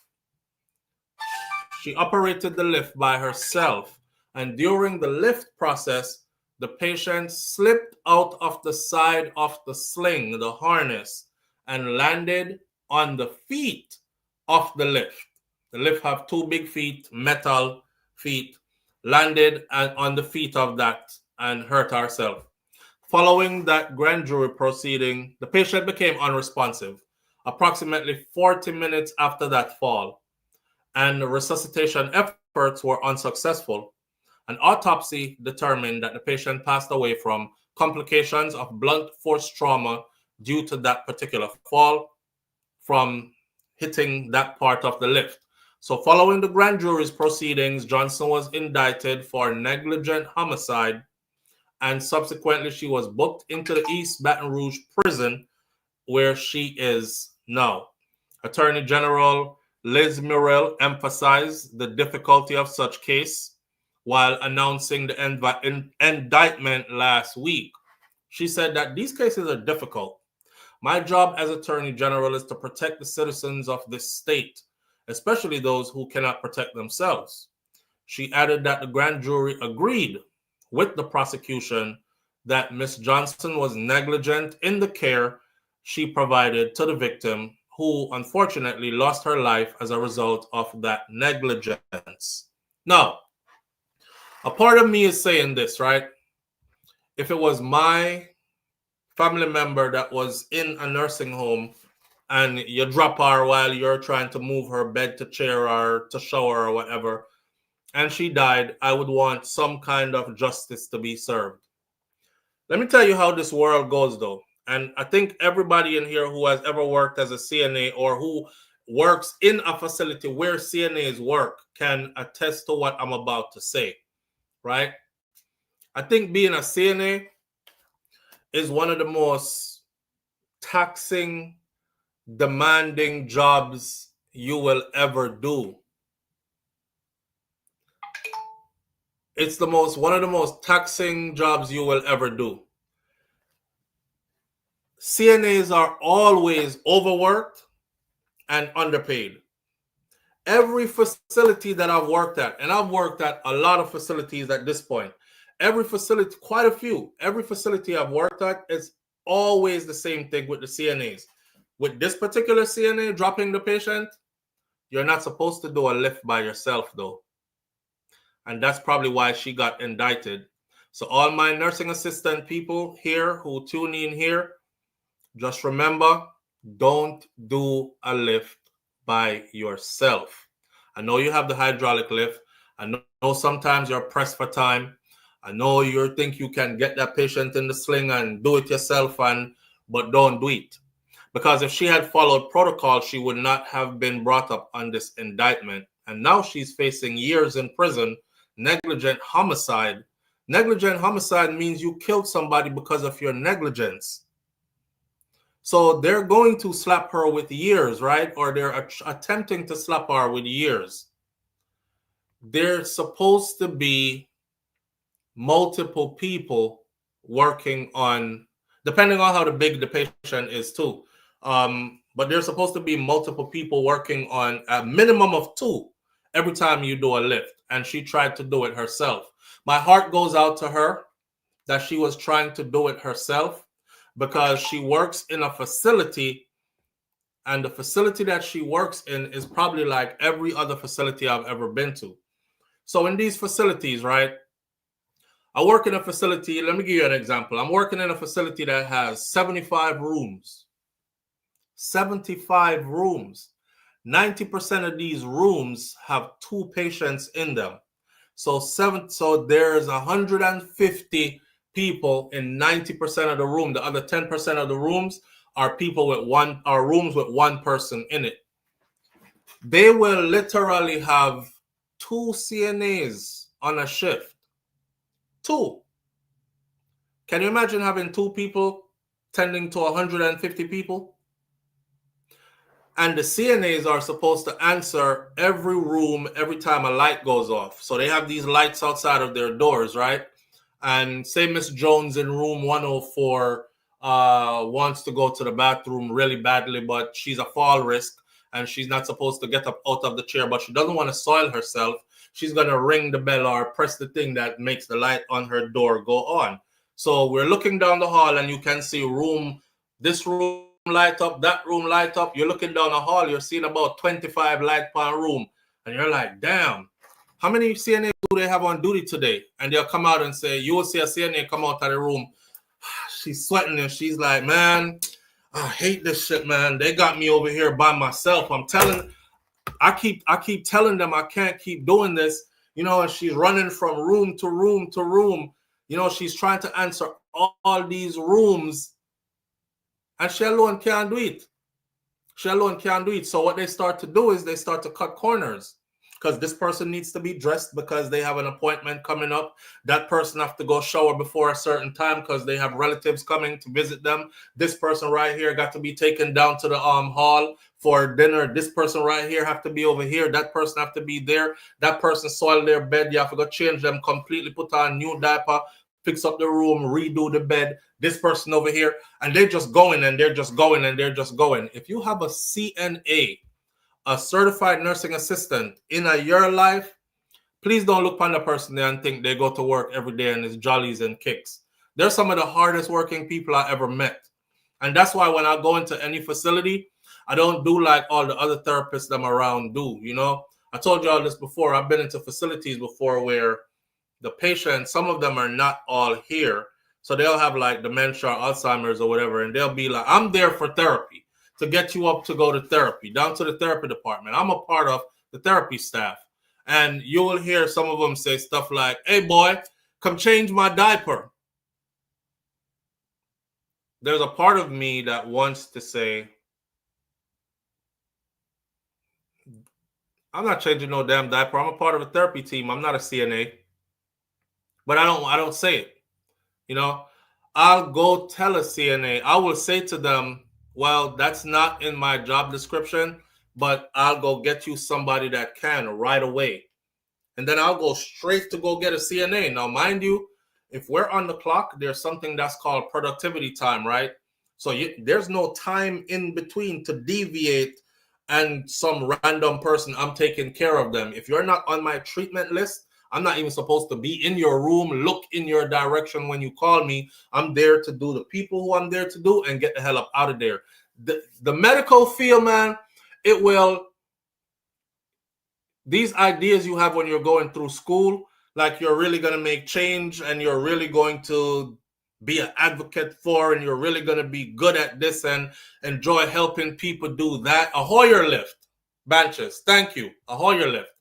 And then you don't. You don't, because there's so much red tape.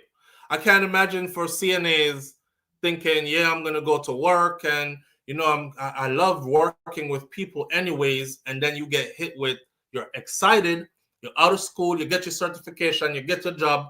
I'm working at the Flanders nursing home, long-term care facility. Yeah, tell everybody. And then you get there and they're like, yeah, are you alone on this hall today? Are you and her alone over here? You're like, it's 50 friggin' people over here. Me and her alone.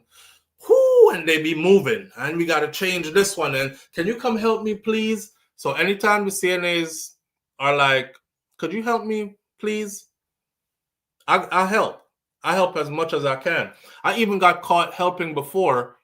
And a lead therapist called me out and said, come here, I need to talk to you. She was like, I know you have a good heart. And all the girls around here like you. All the ladies like you because you help a lot. And you're big and you're tall and you're strong. And they're like, Sean, come help me. John, come help me. And you just run and you go. But that can get you in trouble too. Because if you're in there helping them, and say that person slips from the Hoyer, slips from the lift harness, and hits the floor like this person did with her, the first thing they're going to ask is, why were you helping this woman? Is she on your treatment list? The answer for you is going to be no, right? And I said, yeah, the answer for me would be no, but I was just trying to help and they're like, don't do it. I know you want to do it. I know you have a good heart, but don't do it. So I feel sorry for them. So big up to all the CNAs out there. Big up to, that's why in the morning when you hear me come and big up people, you know, law enforcement, medical field, etc. Big up to y'all. Big up to y'all. I know nurses work hard too. I know others work hard as well, but the CNAs for every facility I've been to are truly the backbone of every facility I've been to. Every facility I've been to. This young lady right here, I don't know what to say is going to become of her case. I hope she gets off. But more than likely not. You know, more than likely not. So again, every nurse's aide out there, big up Tona, because you truly are the backbone of every facility you've in. And you know what? I'll close out by saying this. People don't know how much you need one of them until you're in that position. You don't have to be old to need one, a CNA, a certified nursing assistant. I've been in facilities before where I've seen young people came in with like guys in their 35, 38, 40, 42, that age group there with a sports injury. And a sports injury and them can't move. And you're going to need somebody to toilet you and help you change so you don't sit there and do it up yourself and pee up yourself and, you know, have skin breakdown from sitting in your damn feces and pee for so long and all that. So shout out to every CNA out there, every certified nursing assistant out there, big up on yourself. But be careful. Take this story right here as a learning, and the next time your leaders try to get you to do something unethical, I don't care, just go ahead, get it done. Say no. Because when the patient falls, they're going to run and leave the responsibility on you. Yeah, that part. They're going to run and leave the responsibility on you. I've worked in facilities before where they try to get me to do some unethical stuff. And when you're a new therapist or when you're a new CNA or when you're a new to your field, whatever, they tend to like force and push boundaries with you and all that. I want all of you to remember this. Your license is your license. And they will make sure that you go to prison or jail to save the facility. Live on the air with SouFLo. Good morning. No, SouFLo. Just coming from work. Yeah. I work on Ward 13. I work on Ward 13. It's only woman, and some of them have dementia and so. But what about me who clean the toilet when some of them can't move around?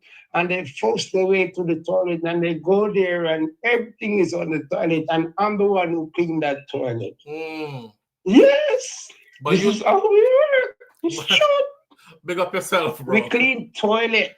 Big up yourself, brother. That's not joking thing. This woman, she's sick, everything. But she insists to go to the toilet by herself. When I go to clean that toilet, oh my God. And I have to empty that box as well.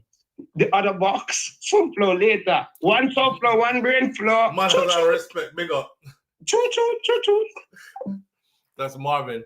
Listen, I know, big up yourself to Marvin, but you're not handling no patient, so most likely you ain't getting charged with nothing if that patient gets hurt. But for my CNAs and everybody else in your medical field, just remember this, and I learned this that way. If that person is not on your treatment list, don't go over there. I know your heart's good, you want to help, and if you're going to lift somebody, make sure you go by the books. Have proper help around. If she had proper help around, they probably could have skated by this, but she didn't. That's one of the main rules. You do this, a lift is done by 2 people minimum, and she was trying to do it by herself and drop the woman, and the woman dead. That's all. We're going to leave it right here. So this morning, tomorrow morning, we will be here, God spare our life, to talk about Jerome asked about Jaden Smith body being found. I will go do some proper research and stuff and come up with pertinent information, and we'll pick up from there, along with anything else that we have to talk about tomorrow. All right? We're out here at work, man, and I live life. No need to be looking at prison time when you never really maliciously went to work to try to hurt anybody. You're trying to earn a living and probably trying to help where the facility was short-staffed and ended up now looking at prison time. Think about it. Big up all CNAs, for real. All right? Manners and respect to everybody tuning in. I appreciate you greatly. My grandmother, Miss Ruby, right here above me, says be good. If you can't be good, be careful, but it's best to be good. And my grandfather, right next to her, Mas Clevey, said, I will see you tomorrow if God spare we life, knowing that we're not in control. So we can't guarantee ourselves tomorrow. But if God spare us to be here tomorrow, we will. All right? One love. Walk good. Go with God. I'm out. Peace.